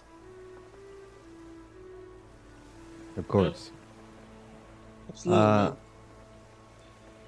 Let's say he'll make himself out into the courtyard, pulls out a brown leather pouch, and begins to roll a cigarette, and just enjoys the fresh air in the night sky. I call out, saying a prayer to the wind and to the ocean, to my ancestors, to let his parents go through to the afterlife. Be safe, be well, and join the Shattered One. Hopefully they have a memorable journey on their way. And hold up. Just pursing the cigarette on his lip before he puts it away, he kind of gestures towards it, looking at Eduardo. Want one? Nah, I guess I'm a little bit strong. I put a little bit of roken nut left I have. He says, as I rolled, I was going to give it to the soothsayer to see if he was going to take it, but I guess not. Do you want some of this? I better not. And he just lights the cigarette and draws from it. Like that long, that after, you're like, man, I'm tired for this. I did 12-hour shift, long draw, just long exhale. I'm going to I'm going to smoke a little bit of it, and I'm going to take any other residue of this broken nut. I'm going to rub it on my gun to make sure that the purity's right before passing on to the rest of the party. The song "Puff Puff Give" motherfucker just rolls through the background. Listen, you gotta put Ian on, and also you gotta put Ian on this right here. Yeah. Where's Bear? Is she dead? I turned to Oh, she's I didn't still see- in the. Yeah, that's Still right. taking she a doesn't nap. really know what That's happened. Bear bedroom. Yeah, Bear, what are you doing at this moment after you sort of hear 'Cause the you would have heard me thralls go of back into the combat? room of my parents, I guess. Yeah, after she has heard combat end, she'll kind of peek her head out and then hightail it down to the kitchen and see if there's any. Well, fuck it. She's got 2 chickens. She's gonna fry up some chicken real quick. And you find in that 'cause- you do find in that kitchen everything you would need to make one hell of a meal, depending on how good your cooking skills are. She's making chicken. Yeah. She's down there Oh, frying oh. some chicken. Ooh, Oh, the kitchen's got oh. that 11 herbs and spices in. That special blend. She stokes Oh. up the fire. You get just that sizzle of smoke that starts to kind of puff up out of the chimney. Dude. I'm about to say, man. Okay, so I would go to the kitchen, trying to give Esteban some time to do what he needs to do, and I would approach Bear and says, "You cooking with like 10 dead bodies around? You're made of tougher stuff than me." Deal with bodies all day. But that does not bother me. Some of us Yeah. are hurt. We need some food. Hey, while you're at it, could you hook a Easterner up with some mashed potatoes on the side as well? I got you. There's some corn going too. Okay, yeah. Collard I would- greens, cornbread, I got my beans, greens. Southern feast going. beans, greens, tomatoes, Hey, you hook a potatoes. Easterner up with some mashed potatoes. You name it. They're Easterner beards, though. Yeah.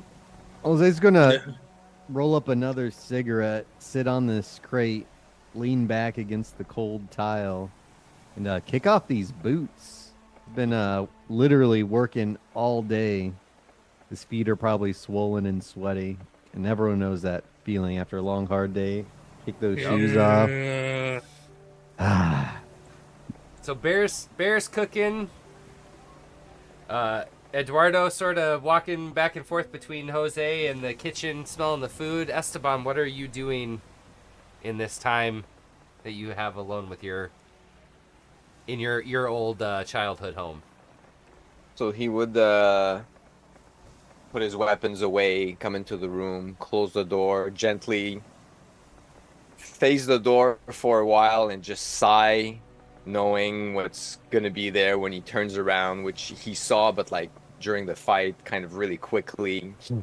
Put it in the back of his mind until now. Now he has to face it, not really looking forward to it. He turns around and he sees his parents dead, and he gets choked up immediately. Well, I guess it doesn't really matter who was right and who was wrong in the end. Fuck, I wish I was here. I wish I was here before this happened. Man. He's gonna lean in and close his dad's eyes, give him a kiss on the forehead, do the same with his mother. He's gonna pull the cover over them. He's gonna stand there for just a minute, just being really upset with himself, holding back tears that just come out anyway. He's gonna sigh again really deeply, and he's gonna go through the drawers next to the bed, on the top of the desk. He's gonna look for that fucking necklace that now he hates like way more than he did just before he learned about this. He's really mad about this shit now because like he was away and he wasted all this time, and he's really regretting it. So if it's not in the room, he's gonna move to the office and do the same thing in the office. As you start doing your search of the nightstand, the bedside table that's to the side of your parents' bed, being a pickpocket, you know where to look. You all of a sudden realize that some of those skills maybe were inherited. As you open the drawer and start feeling up along the inner edge, a switch. You feel a little switch with your thumb that clicks. And out of the false bottom of the drawer falls out. And sitting in a nice little pillow is the medallion. With a note It's good. from your father that just says, I wish he was home. He's gonna sob openly now, and he's gonna curse loudly. And he's gonna grab the medallion and put it in his pocket. He's gonna wipe his tears. He's gonna take like a couple minutes to compose himself. He doesn't want anybody else to see him like this. He's gonna sit on the bed next to his parents and just put his hand on them. And he's gonna say, I wish I told you while you guys were alive, but fuck, I loved you so much. And then he's gonna leave. And he's gonna go back to the group and just casually go by whistling. So, how do you guys like my house? And if you look well enough, you can see that it's still wet around the eyes. That little red ring Yeah. forming just underneath. Yeah. Jose flicks the end of a cigarette into the courtyard, and trail of smoke and ash as it hits the ground. It's beautiful. Are you okay? I mean, are any of us really okay? I'll survive. I have the medallion. We can maybe grab a few things here. Spend the night, I guess, after we clean up those corpses. There's more than enough room for anyone. Does your family have burial grounds or a cemetery? Yes, there's a family plot. It's in the back near there's like a giant oak tree. They're buried there.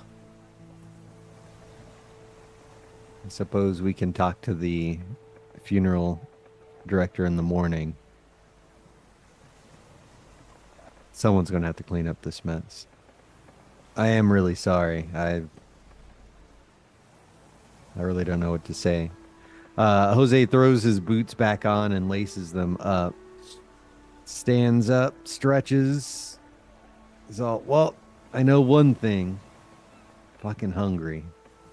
Let's go enjoy a meal. We can stop thinking about this for a little while. And you do. Come on, Eduardo.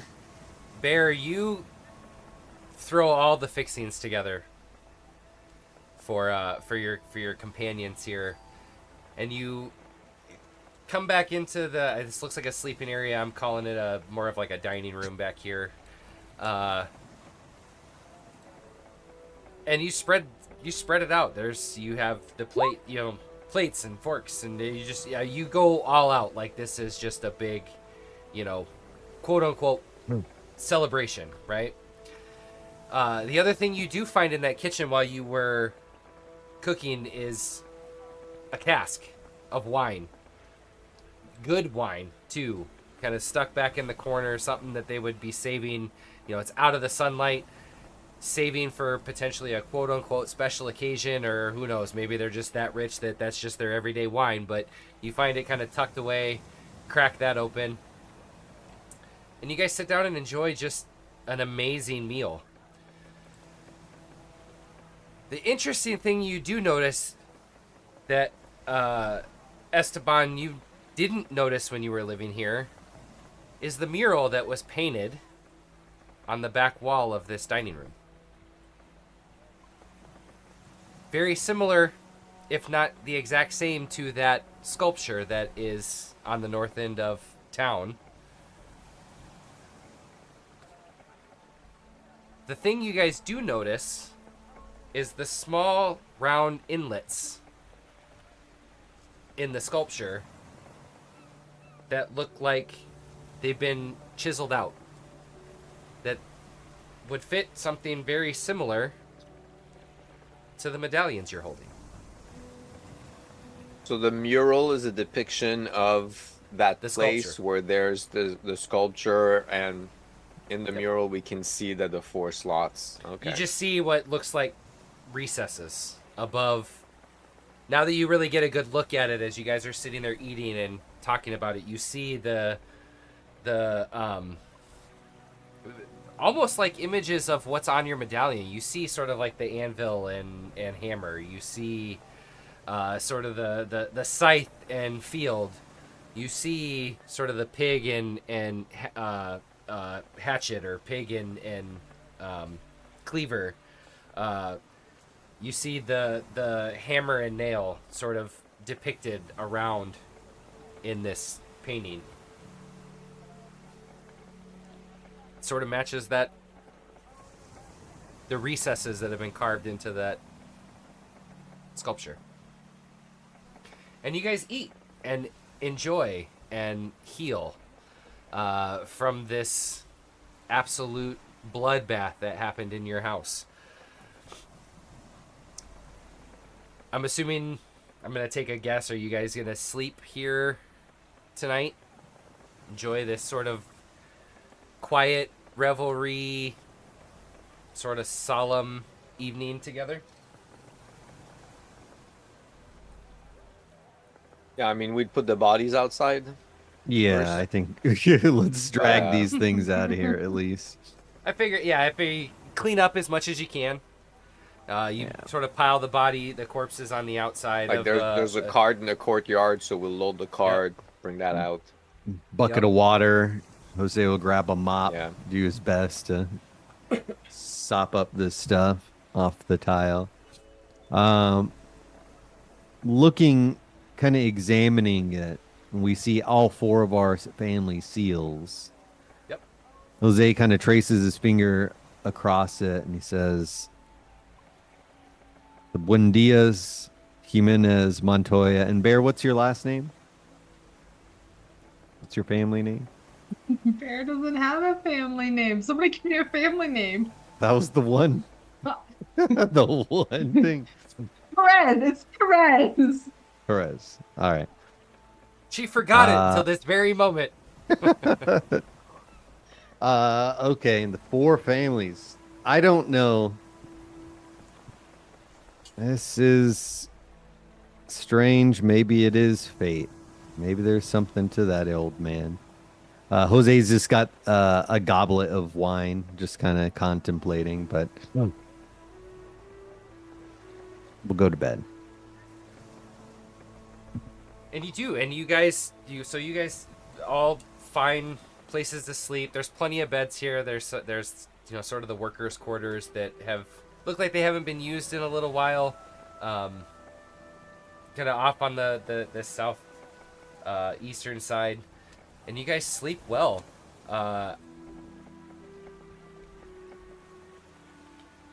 With how well, Bear, roll me 1d20 plus 10. So a 15. So you guys are going to get 10 temporary hit points from that meal. As Bear put all the love she possibly could into it when she was cooking it, given the circumstances. And you guys sleep. As the sun rises, with this open courtyard and the windows, the next morning it is a bright and sunny day. The sun rising up over the trees, the ironbark trees. Sunshine shining right into the windows, lighting what is actually a very beautiful house. Deep maroon terracotta tiles line the floor, mosaic around the fountain.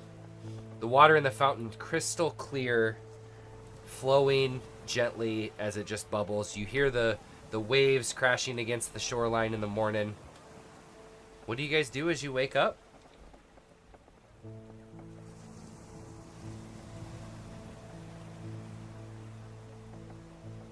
I think now that it's day, I'll look for valuables in my own house. I will. Sorry.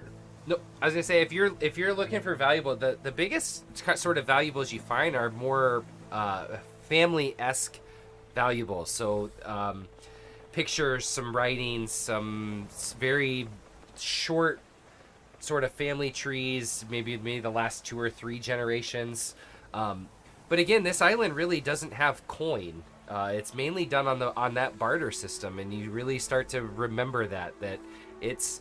If you need food, you come to the farmer, you come to the butcher, and they give you what you need in exchange for what you can provide.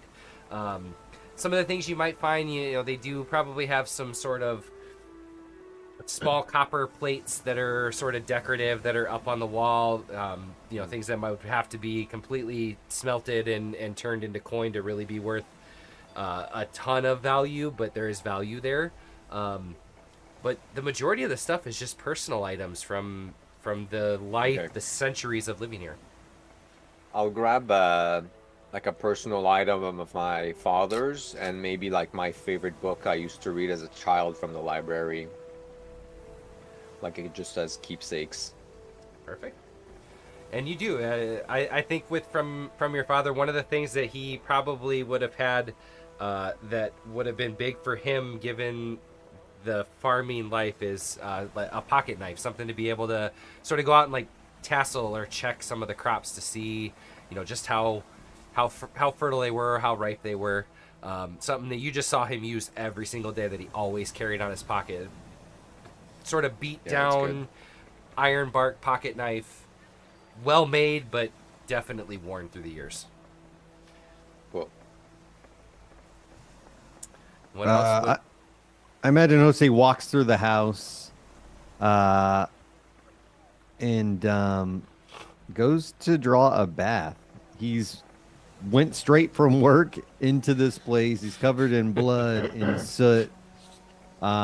He's barefoot, walking, padding through the terracotta tiles, basically naked, down to his fucking underwear. And when Esteban's out of eye shot, he swings open like an armoire and starts picking clothes from his father.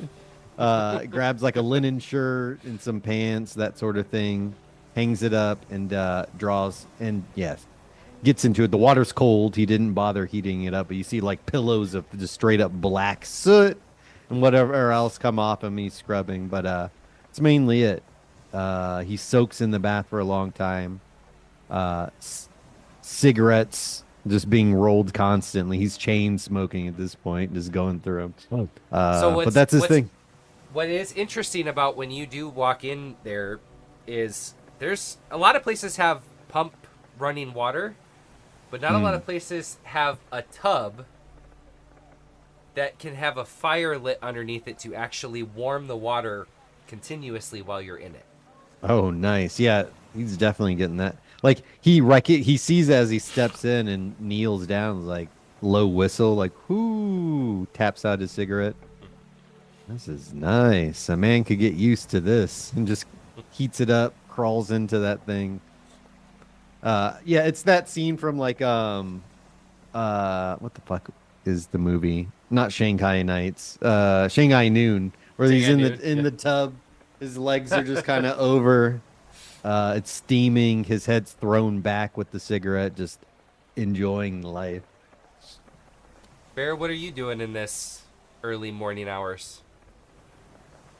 She'll go clean up the kitchen, maybe whip up, if she can find him, some eggs, just so everybody can eat something. Just kind of letting everybody have their privacy. Yeah. You find, I mean, you can tell this place was well stocked. His parents definitely, not to say they had money, but they definitely knew how to barter for what they needed and they were the farm. They had the food, right? So you can find, from a food standpoint, just about anything you're looking for. Eduardo, what are you doing in this early morning? Waking up. Eduardo is one. He is going to touch a tree. That's where he feels the most home at. As he touches the tree, he feels grounded. He has taken several lives. He doesn't want to take that lightly. The Jimenez are known for their bloodthirsty nature, and he doesn't want to be like his great-great-grandfather, who's a marauder. He wants to be a builder, that knows that to build things, you must protect them. And to protect them, you must sometimes take life. I understand that you should not take pleasure in this. The understanding is a sacrifice that is what's needed to protect the cycle of life between a man, family, and also at greater large, the community. So I touch this tree, and the trees around me, to ground myself to this culture and to this community that has given me everything that I asked for, and to protect it to the best of my abilities. That is what I do this morning. And one of the things you notice as you do go and touch a tree, like I said, just on the northern end of this farmland, not too far off from the house before it opens up into fields, you see ironbark trees all just as far as the eye can see out on the northern end. Just a forest of them. And you know as a carpenter that these can be extremely hard to work with, but of any island, this is the island that, as a trade source, does trade in ironbark. Makes sense. But you also know how long it takes to regrow those, which is why it doesn't go out often. That makes sense. But I definitely do that and center myself. But also something does come to mind as well too. Maybe I have a couple of thoughts in my mind as I think about these things. But I sit there almost in a meditative state between myself and the tree. And I would probably use an ironbark tree. That makes the most sense as a carpenter and as an Easterner. For a moment before coming back in to join the table and sit down in a much more somber, more grounded state than yesterday. And as you come back in, Bear, you do kind of step out and sort of call out into the open so it echoes through. that breakfast is ready. To bring everybody together here this morning, maybe decide if you're going to have a discussion on where it is you're heading next, what it is you'd like to do. And again, the thought strikes all of you of that mural on the wall. And as you sit down to breakfast, We'll actually bring it up. She'll look at Jose and just be like, we all saw the mural. Obviously, our medallions go in there. We need to find yours. Well, they have it. As long as Eduardo has his and you have yours, I think we'll be okay. But that means they're definitely coming after us. Is that eggs? You smell it. Yes, yes, it is. Ooh. Have some here. Scoops some scrambled eggs, whatever you got. He's going to town in the bath still.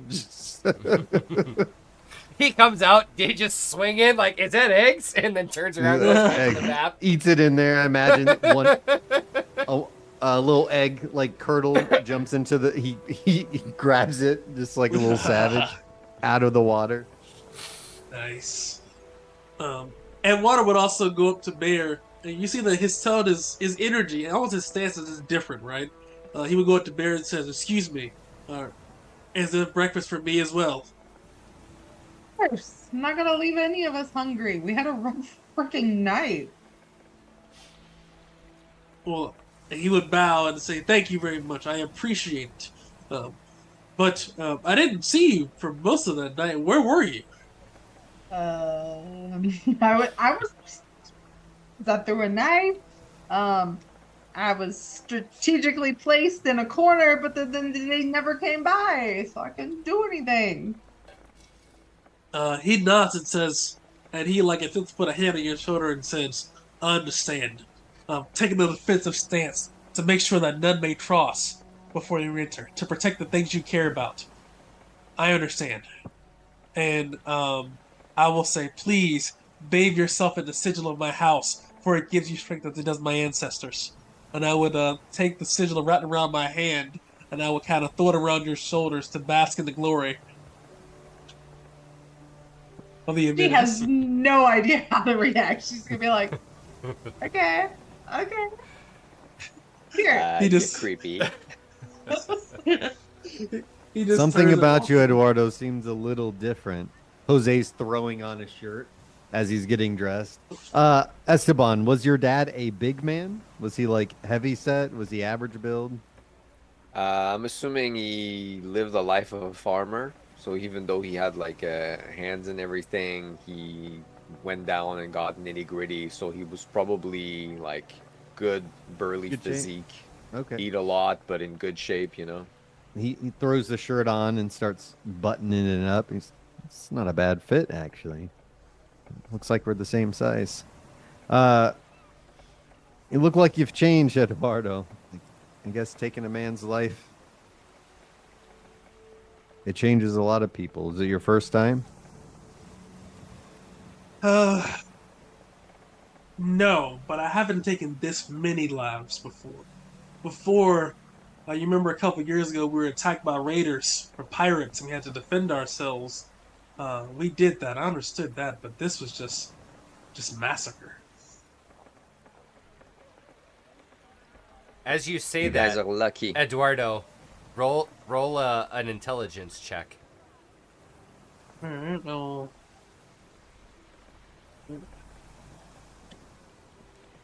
Go. Intelligence. 6. You don't remember anything. Alright. He stands pondering his distant memories before turning back to you. And he says, was this your first time as well? I mean, was this your first time? He's rolling up a cigarette and just nods as he plucks one into his between his lips. He's like, "Yep. Usually I'm making implements of death. It's rare that I'm using them. But yeah, I thought about it a lot last night and this morning." How do you feel?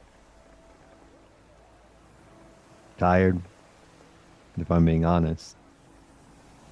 'Cause I have a feeling there's going to be a lot more. A little empty, too. I don't know how I should feel.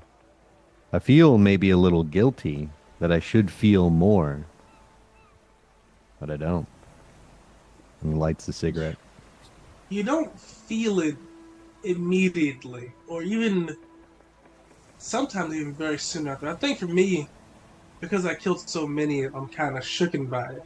But when I killed my first man, it didn't hit me until I was alone and with my thoughts, thinking, having good times, and I would, see their face, man against man, person against person, weighing it all on the line for the things that they believed in.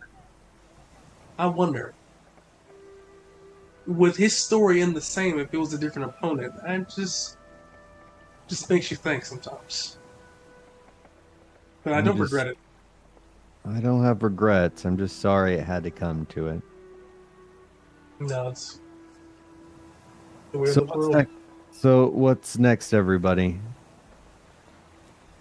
What do you think? We visit those statues. Clearly it has something to do with it, but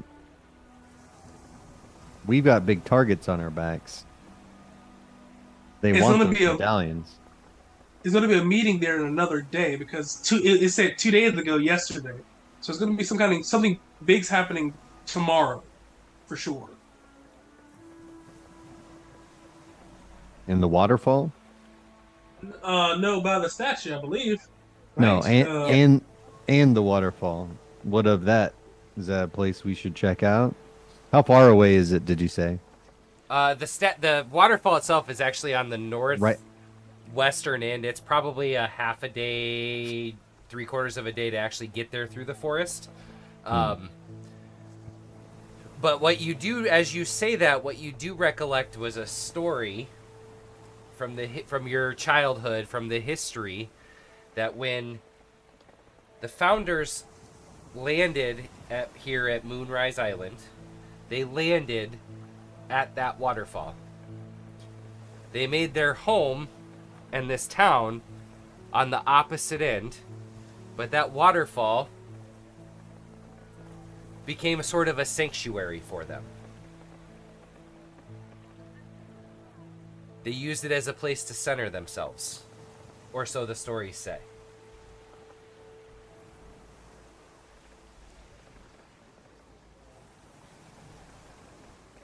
And So where is should the, we? the statue in relation to the waterfall? Are they like So really close to each other? Nope. So here, let me take you back to the town map quick. Yeah, I'm having So a hard if you- time. So if you imagine this is the actual harbor town, looking at the map, the statue itself is sort of set, if you kind of walk up through the gates, is sort of set 100 yards out this way from the actual town itself. They put it a little up Oh, so north. it's really close to the town. Okay. It's really close to the town. The Thought it waterfall was way itself, out. yeah, no, the waterfall itself would be if you were to take Further out essentially into the wilderness. a straight line this way, like 3/4 of a day travel to the opposite end of the island. Well, and then from our location, how far is it? We're southwest, You're- so we're even yep. further. No, so you're basically an hour's travel if you were to imagine this gate straight out this way. Okay. Oh man, I wonder if that ship half is still to in the a quarter harbor. day away from the waterfall.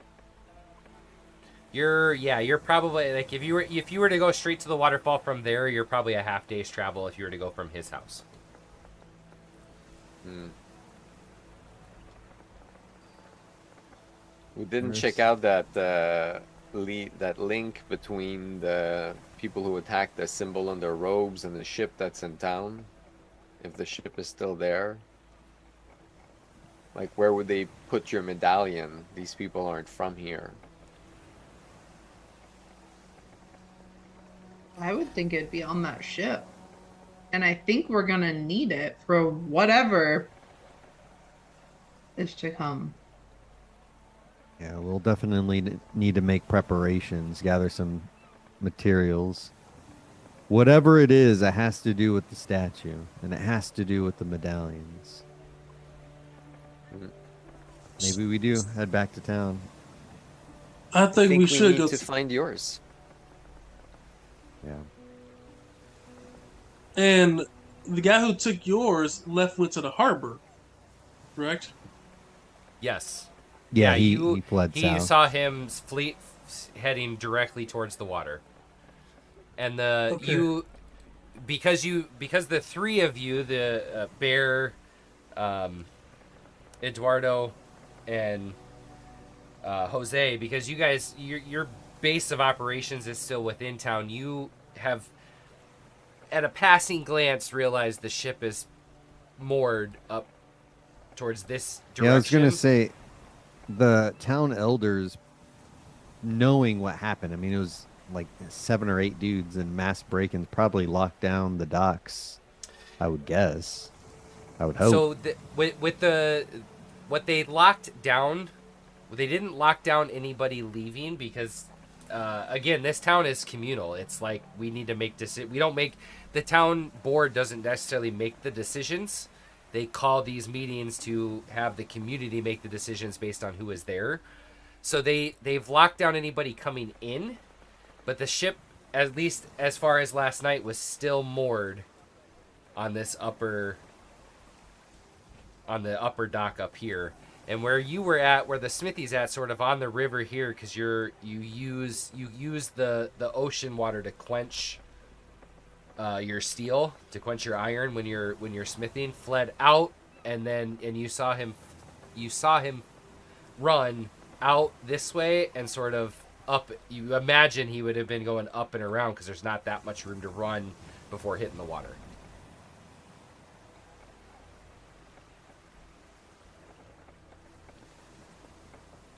Okay. Back to town, then, I guess.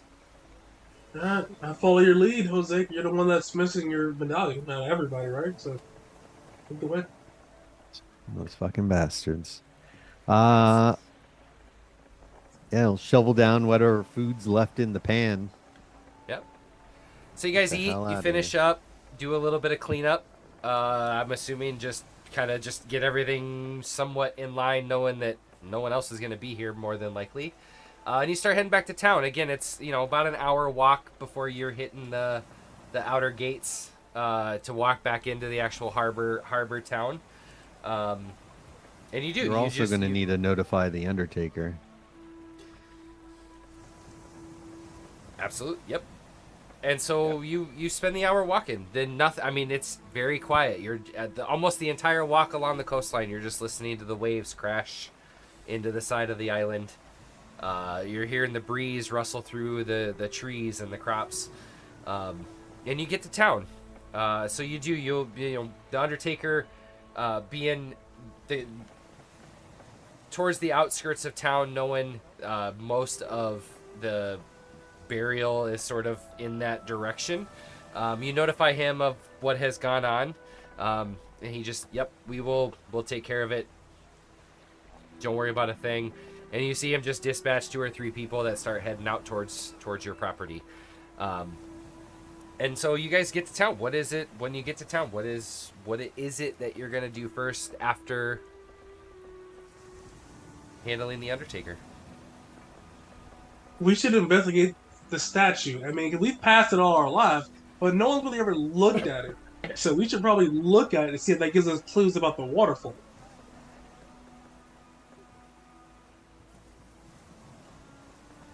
I don't know. I'm more interested about the boat. I think we need to find our friend's medallion first. Maybe we should ask if is there like a security person in town or a group of militia? Nothing like that, eh?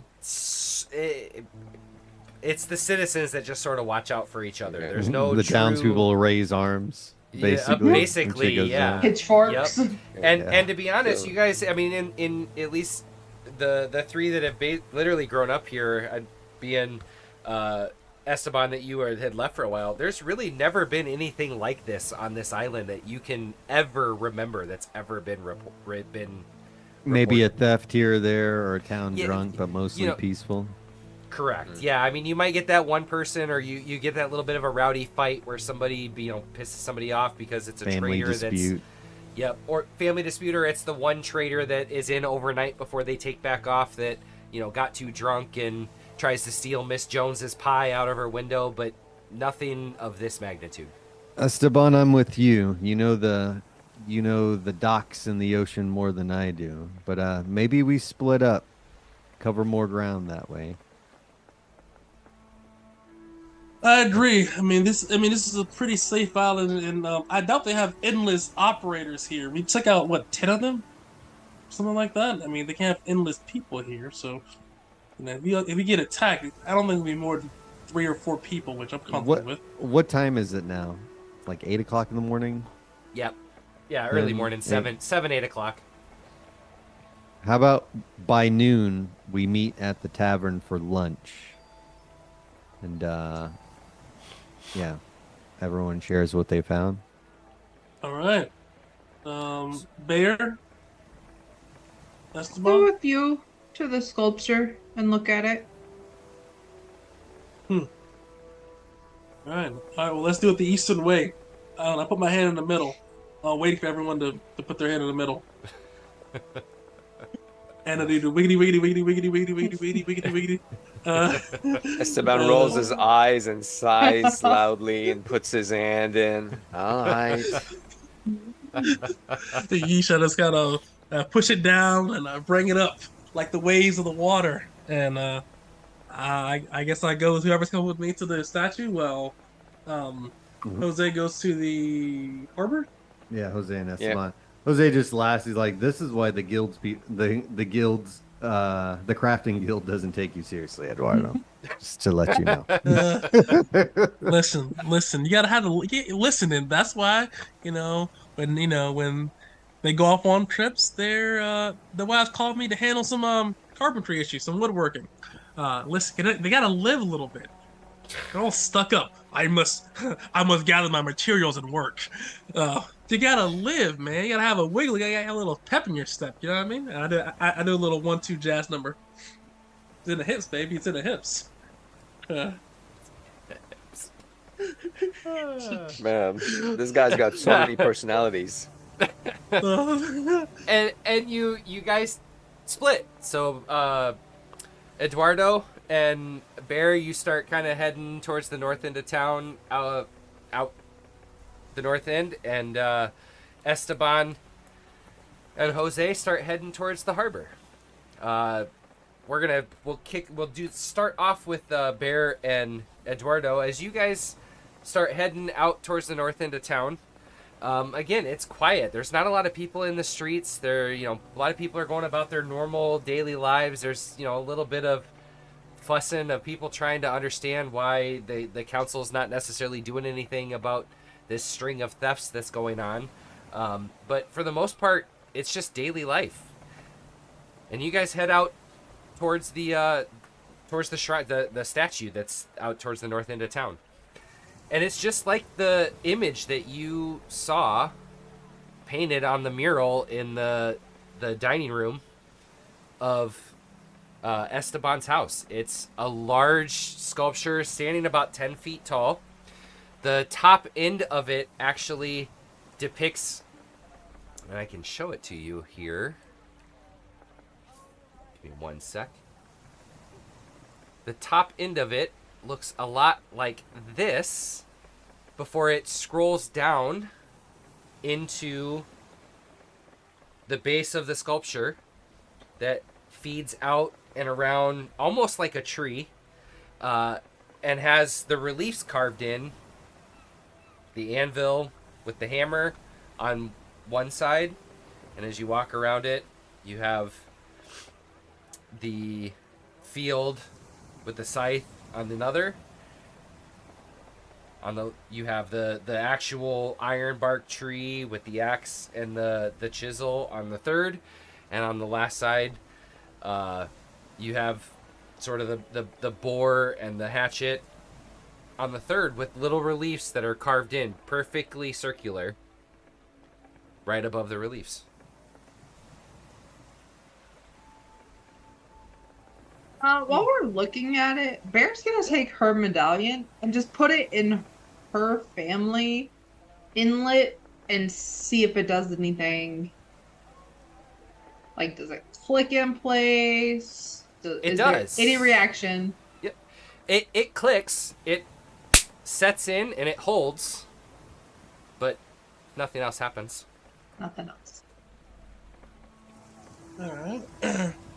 I also put mine in there as well too, and then I put a piece of wood against my medallion to anchor it better. And then I pull it out, and I turn to Bear and say, "Well, it's confirmed. We need all four to figure out what's going on with this statue. But do you think that we could find the person that ran away? I mean, they left a day ago. We're not even sure if they're still here." I doubt they went far. I honestly think they're hiding out on the ship because I don't think they think we're gonna come looking for them. They don't know the Amenes, the warriors.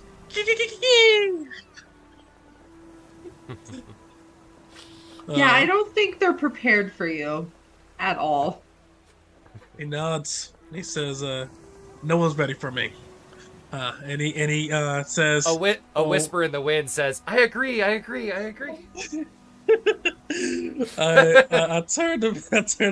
turn to Bear and smile and say, "We should probably gather our party before venturing forth. So we should probably move forward."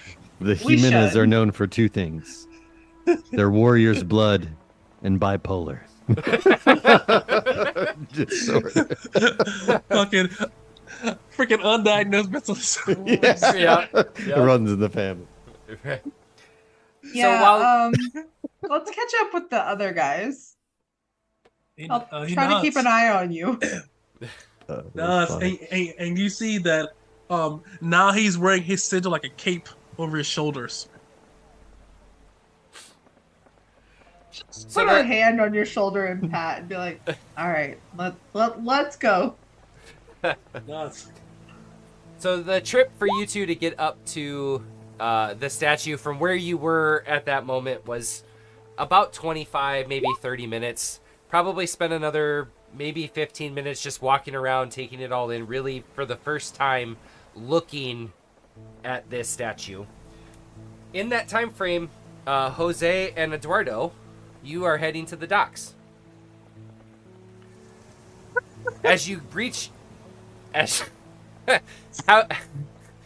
you reach the docks, you see the ship. You see this sort of 3-story big trading vessel. Eduardo, roll me an intelligence check really fast. Eduardo's not there. Is it me, you mean? I'm sorry, Esteban. Esteban. You've God, been- these freaking Everyone's been doing it. Yeah, Oh, nice. yeah. 17. You notice. You do. You notice as you are walking up the portcullises on the side of the boat. You know from being on the sea in the time that you were that most trading vessels don't have quite as many of these as this boat actually has. Mm-hmm. They're closed. They look latched. They're somewhat hidden. But that's what you notice about the boat specifically as you walk up to it. You see the flag flying, same sigil you saw on the cloak Yeah. of that individual. Any activity? Like, are there people milling around or? Right now it looks quiet. All right. Well, let's go on board. You lead the way. He goes to roll another cigarette, but finds his pouch is empty. God damn it. All right. I will move you over.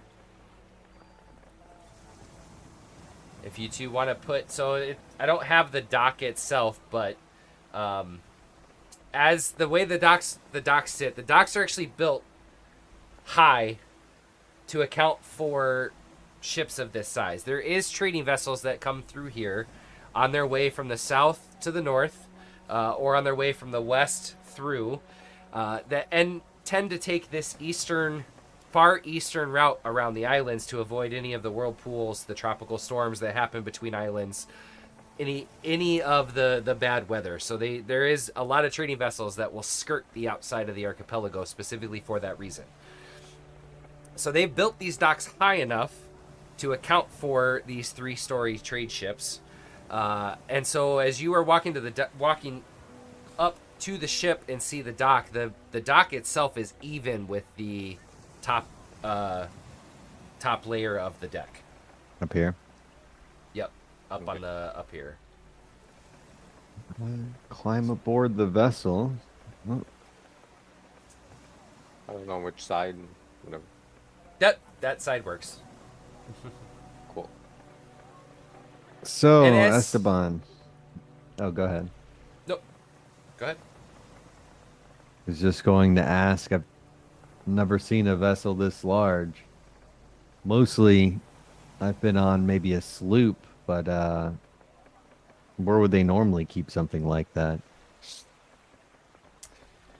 And Esteban, Well- as you're looking at the ship, you see the upper deck, the helm on the top, the deck, cargo, mainly kind of a cargo deck here. You're sort of on the main layer. You would know captain's quarters would either be on the back end through this door, and if they're not on the main level, then it would be one level in. Usually on the very bottom level of it is going to be the sleeping quarters, as well as any sort of galley kitchen area. And in the middle is going to be maybe a couple extra sleeping quarters, but mainly cargo hold to keep balance on the ship. All right. So my guess is that it's going to be within the captain's grasp. He's probably responsible for this, or has been sent by the person responsible for this. So it's either this room right there, or the room just below it. So let's start right here. Lead the way. So I'm gonna make my way to the door, kind of like slowly paying attention to the sounds, looking around, making sure that there's really nobody here. I'm gonna listen at the door a little bit before I even touch it. Roll me a wisdom check. Ew, that won't be great. You Not hear bad. Damn. you hear silence from behind that door. Awesome. So I'm gonna open it slowly, peek inside. It's unlocked. You slowly open that door. There's no creak. The hinges swing freely. And as you look in to this main level back in behind, all you see is stacked crates. Okay, so it's not an office of any kind. Nope. All right, so I'm gonna close the door and I'm gonna look at Jose and I'm gonna tell him I'm gonna just point down, and I'm gonna go towards the stairs, looking through the I don't know what you call that, with the wooden grates that are there, the loading stuff. Yep. See if I see any activity below. See no activity below. You just see sort of an open bay area, almost like essentially like a hangout area, if you want to call it that, on the ship. Like the area where there would be just a few little tables. People would probably sit there during the day to shoot dice. You'd see some cargo crates kind of netted up against the walls as you kind of pace around it. But strangely, for this supposedly being a trade ship, there's not as much cargo on here as you would expect. All right, so I'm gonna make my way downstairs then. Give me a dex check as you go. I'm assuming you're going stealthy, right? You're trying to kind of walk. Yeah. I don't want to alert anyone just yet. Did that flip? Oh yeah. Nice. Nice. Absolutely no noise as you start walking down these stairs. You don't even hear your footsteps. Jose, you're not even sure if he's still walking down these steps as you're standing there waiting. He's And smooth. as you get down to the bottom again, you see pretty much the same similar thing you saw through this grate. You see 2-3 crates kind of netted up against the wall. You can imagine they're probably food crates, maybe a weapon crate here or there. You do see the ballistas lined up, sort of tucked in behind those crates where the portcullises were. And then you see a very ornate door down at the end, on the back end, that, given your time on the water, you assume is probably the captain's quarters. Bingo. So I make my way to the door stealthily. And again, Jose, I listen at the door. Jose, are you following, or are you staying on upper deck? I'm stay on the upper deck. He's leaned up against it, just kind of watching for any activity outside. We don't want to get caught with their pants down. Okay. I'm gonna say with that nat 20 that you get across this deck, this floor up to the door, making absolutely no noise at all. Give me another wisdom check for listening at the door.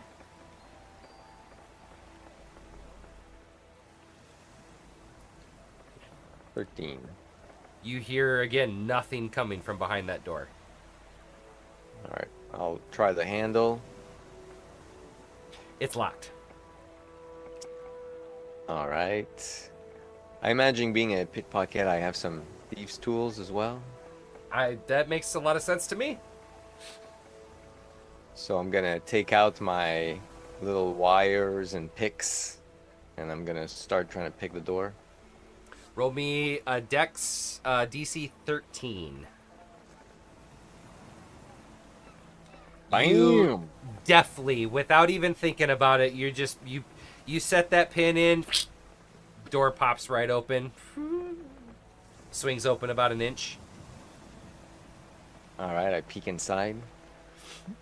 You see the captain's quarters. You see on the back wall a table spread out. On the top of that table, you see sort of a wooden box with medallions.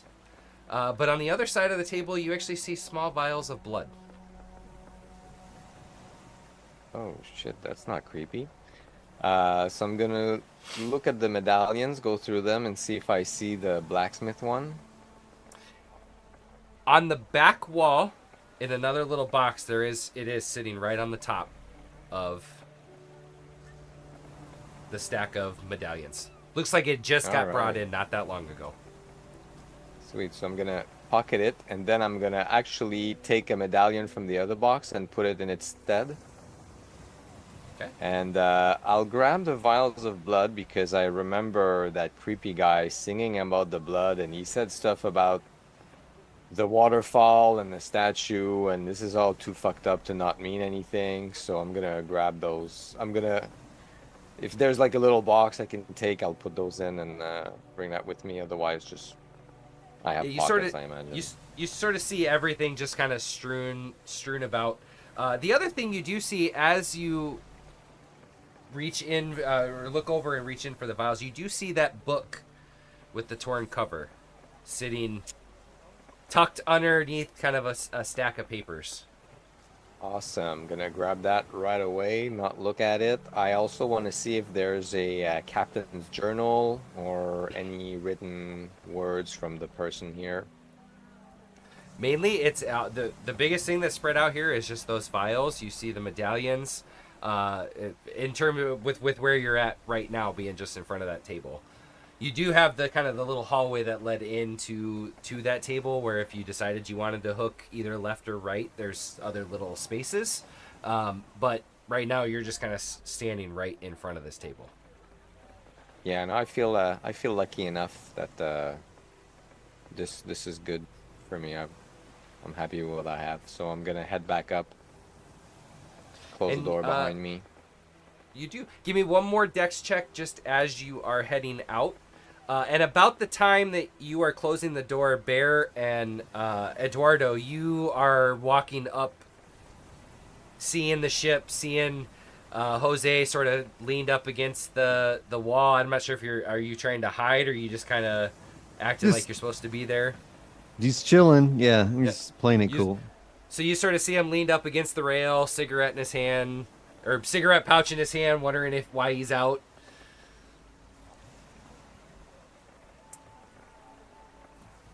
I would approach with Silly Bear, and I would approach and say, "It seems like the statues definitely have spots for each of our medallions, which means that we are all descendants of the founders of this island.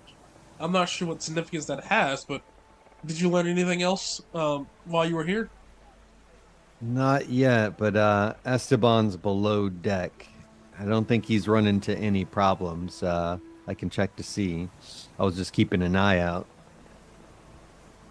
And just as you say that, you hear, almost like you had too much stuff in your hand, Esteban kicks the bottom step.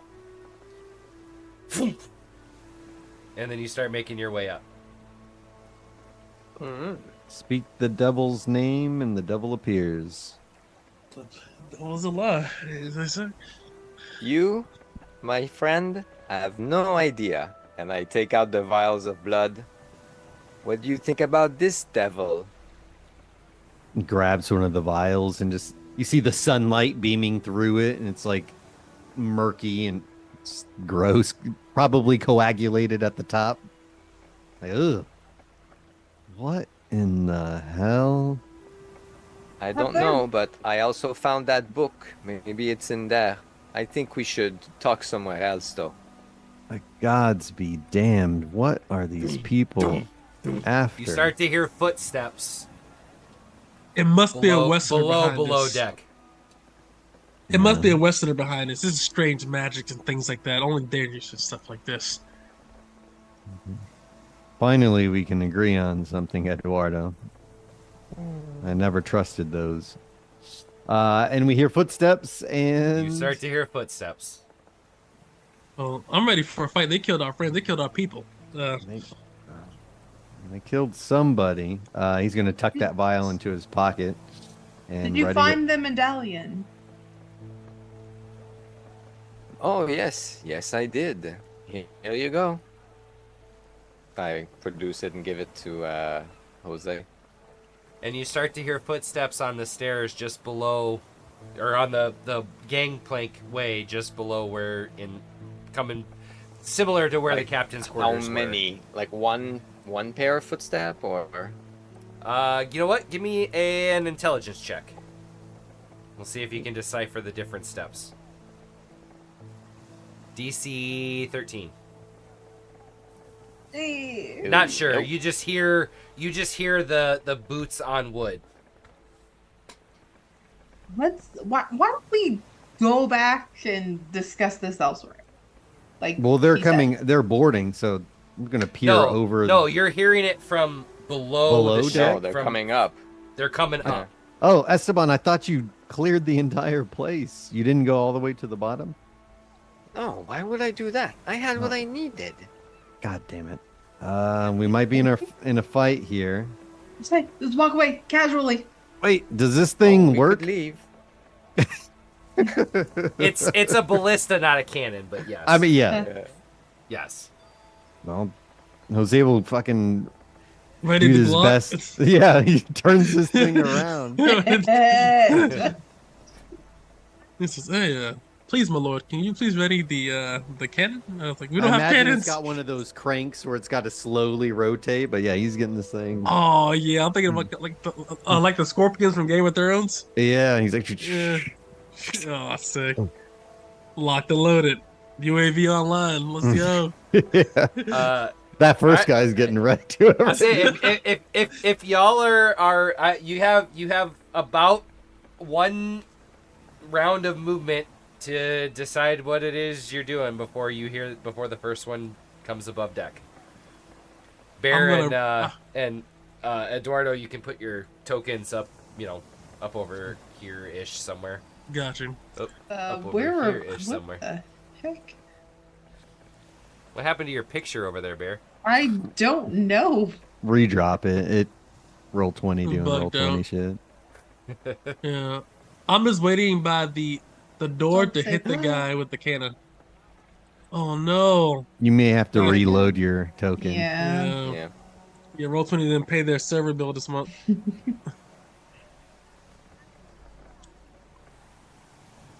Wah wah.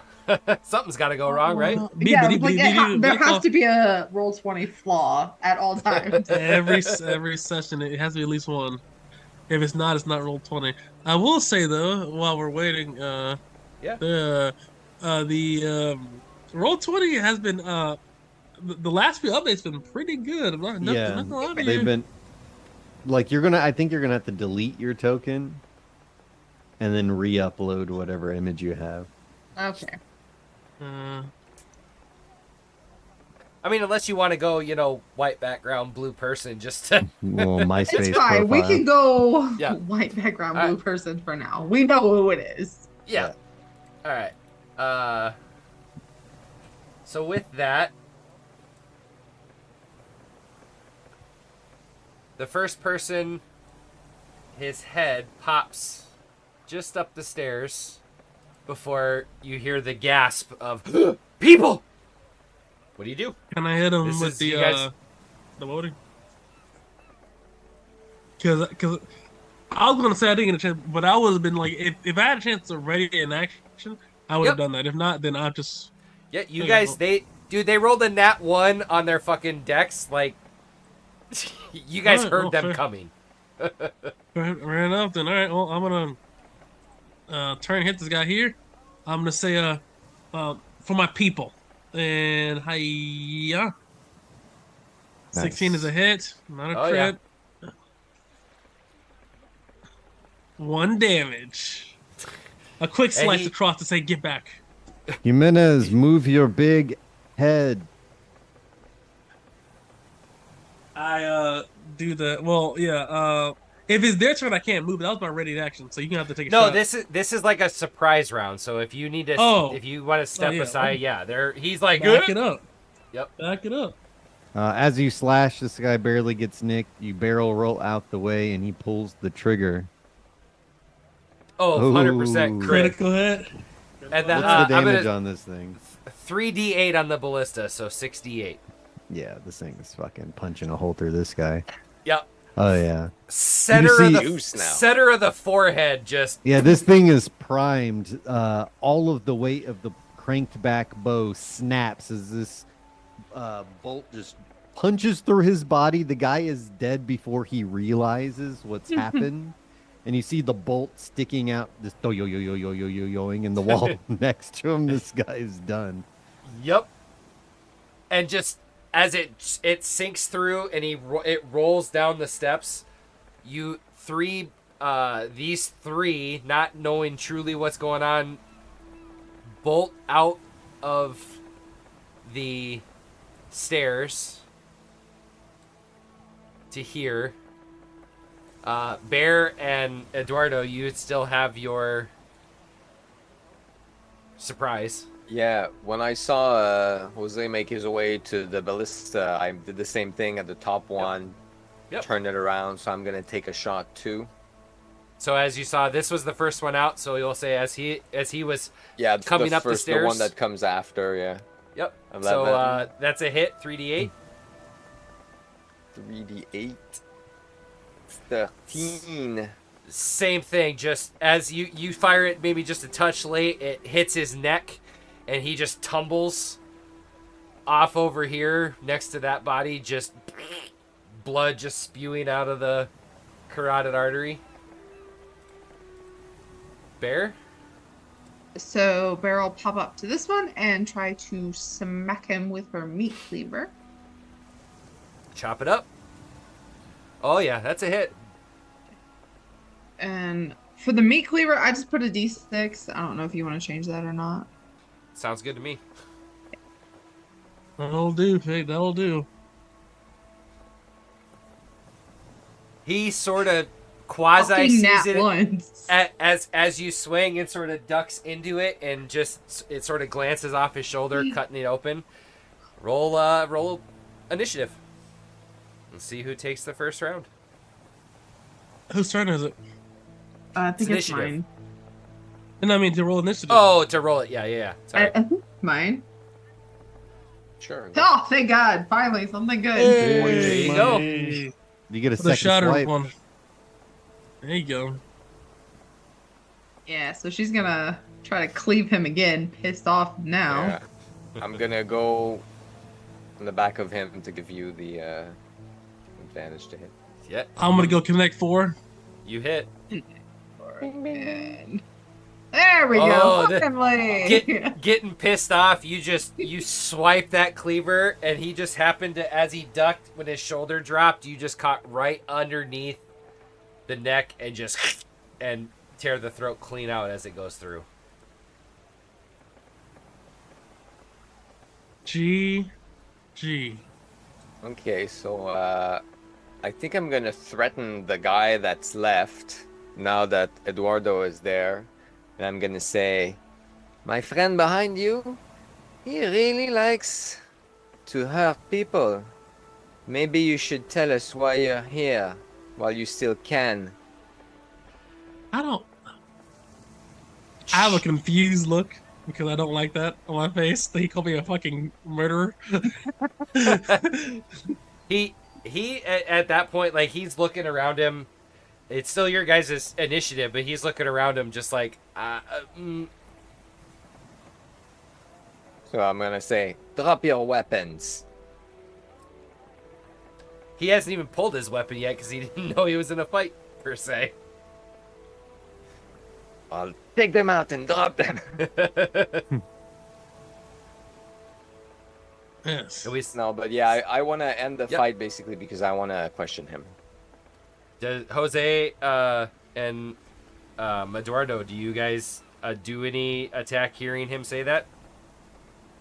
I tell him. go Go ahead. ahead. Go ahead. No, No, you're go good. ahead. All right, well, Part I of the just say, threat. I say, hands behind your back. Turn away from me. Hands behind your back. Put your thumbs inside of your belt loops. All right. Now, close your eyes. Take a deep breath.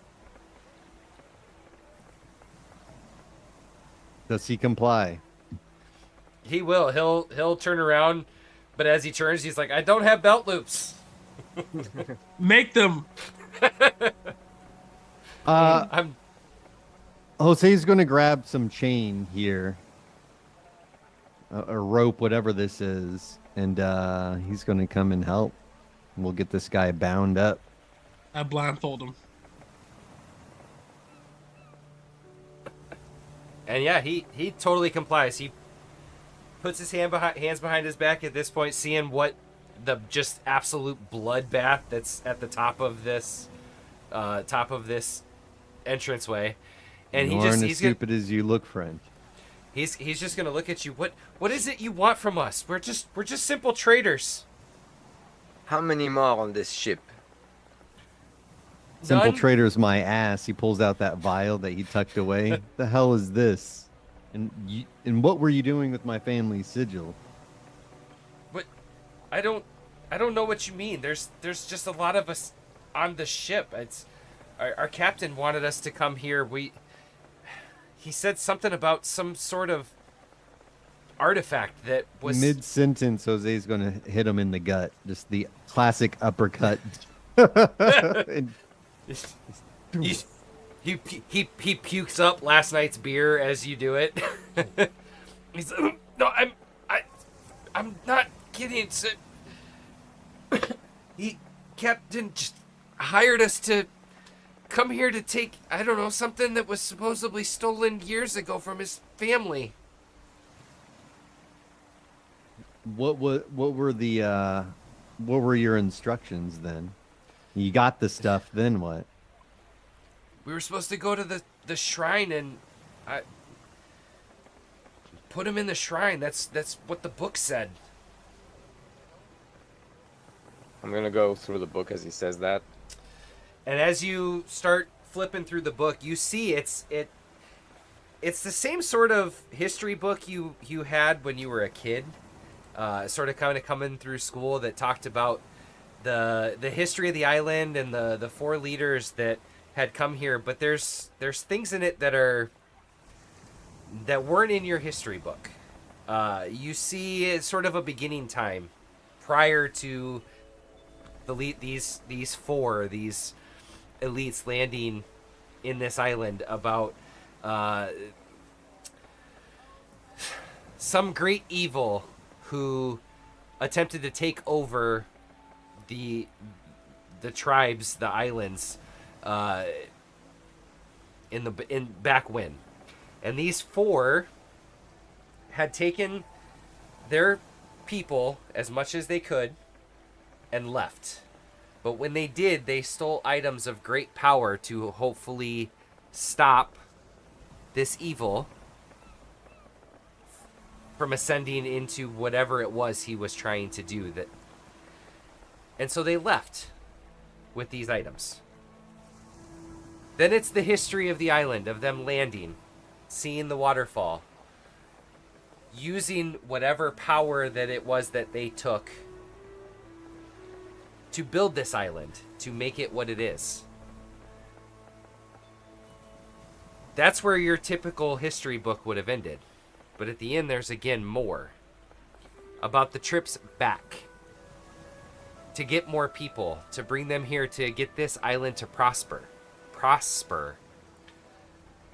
But then the secondary items that they brought back, the items that allowed them to grow things that you would have never thought possible in a tropical island, to have the animals on this island that they never thought possible, to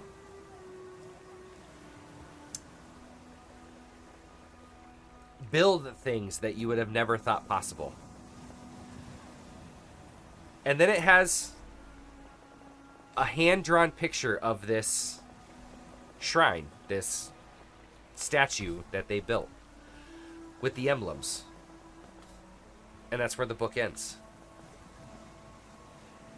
And you can see a little hand-drawn or a hand-scrawled note in the very back of the book that says, Albus deserves what was once his, on the very back cover of the book.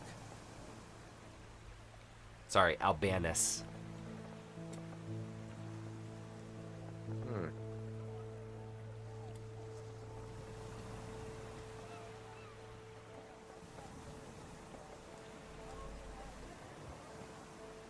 And you get a very good sense that this guy is literally telling you the truth. That he was hired to come here, was paid to acquire these medallions, and then go to the shrine. Go to the statue. That was it. All right, so the meeting at the statue is supposed to be tonight or tomorrow night? Tomorrow. Okay. What do we do with this ding-dong? Throw him overboard for all I care. And we can turn him in and lock him up in the brig. Actually, probably the people in the town would like to have their medallion back. Mhm. I only grabbed yours, but they have a bunch of other ones. And the people also want retribution. Public hanging, we haven't done one of those since I was a kid. Jose kicks over one of the dead bodies, hunches down, and pulls a tobacco pouch off of the guy and begins to roll a cigarette. Well, No, whatever Do we what you do, will.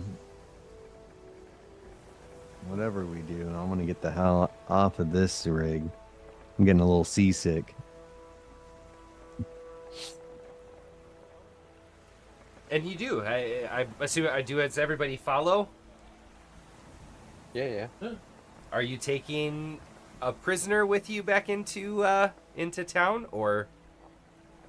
Yeah, we'll take him to whoever led the meeting. The council? I imagine it's like yeah. Perfect.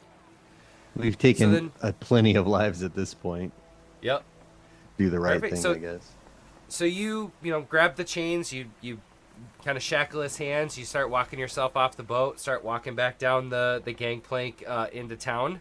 And looking at the time, I'm going to say this became a little bit of a mini series. Cool. And we're going to call that one for tonight.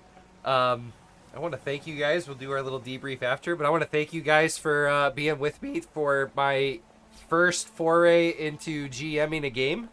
We'll be back next week with Dithra 1001 Shards, back to our normal game. And other than that, we love you guys. Thank you so much. You killed it, man. Good job. Killed Yeah, it. man. Bye, everybody. Take care.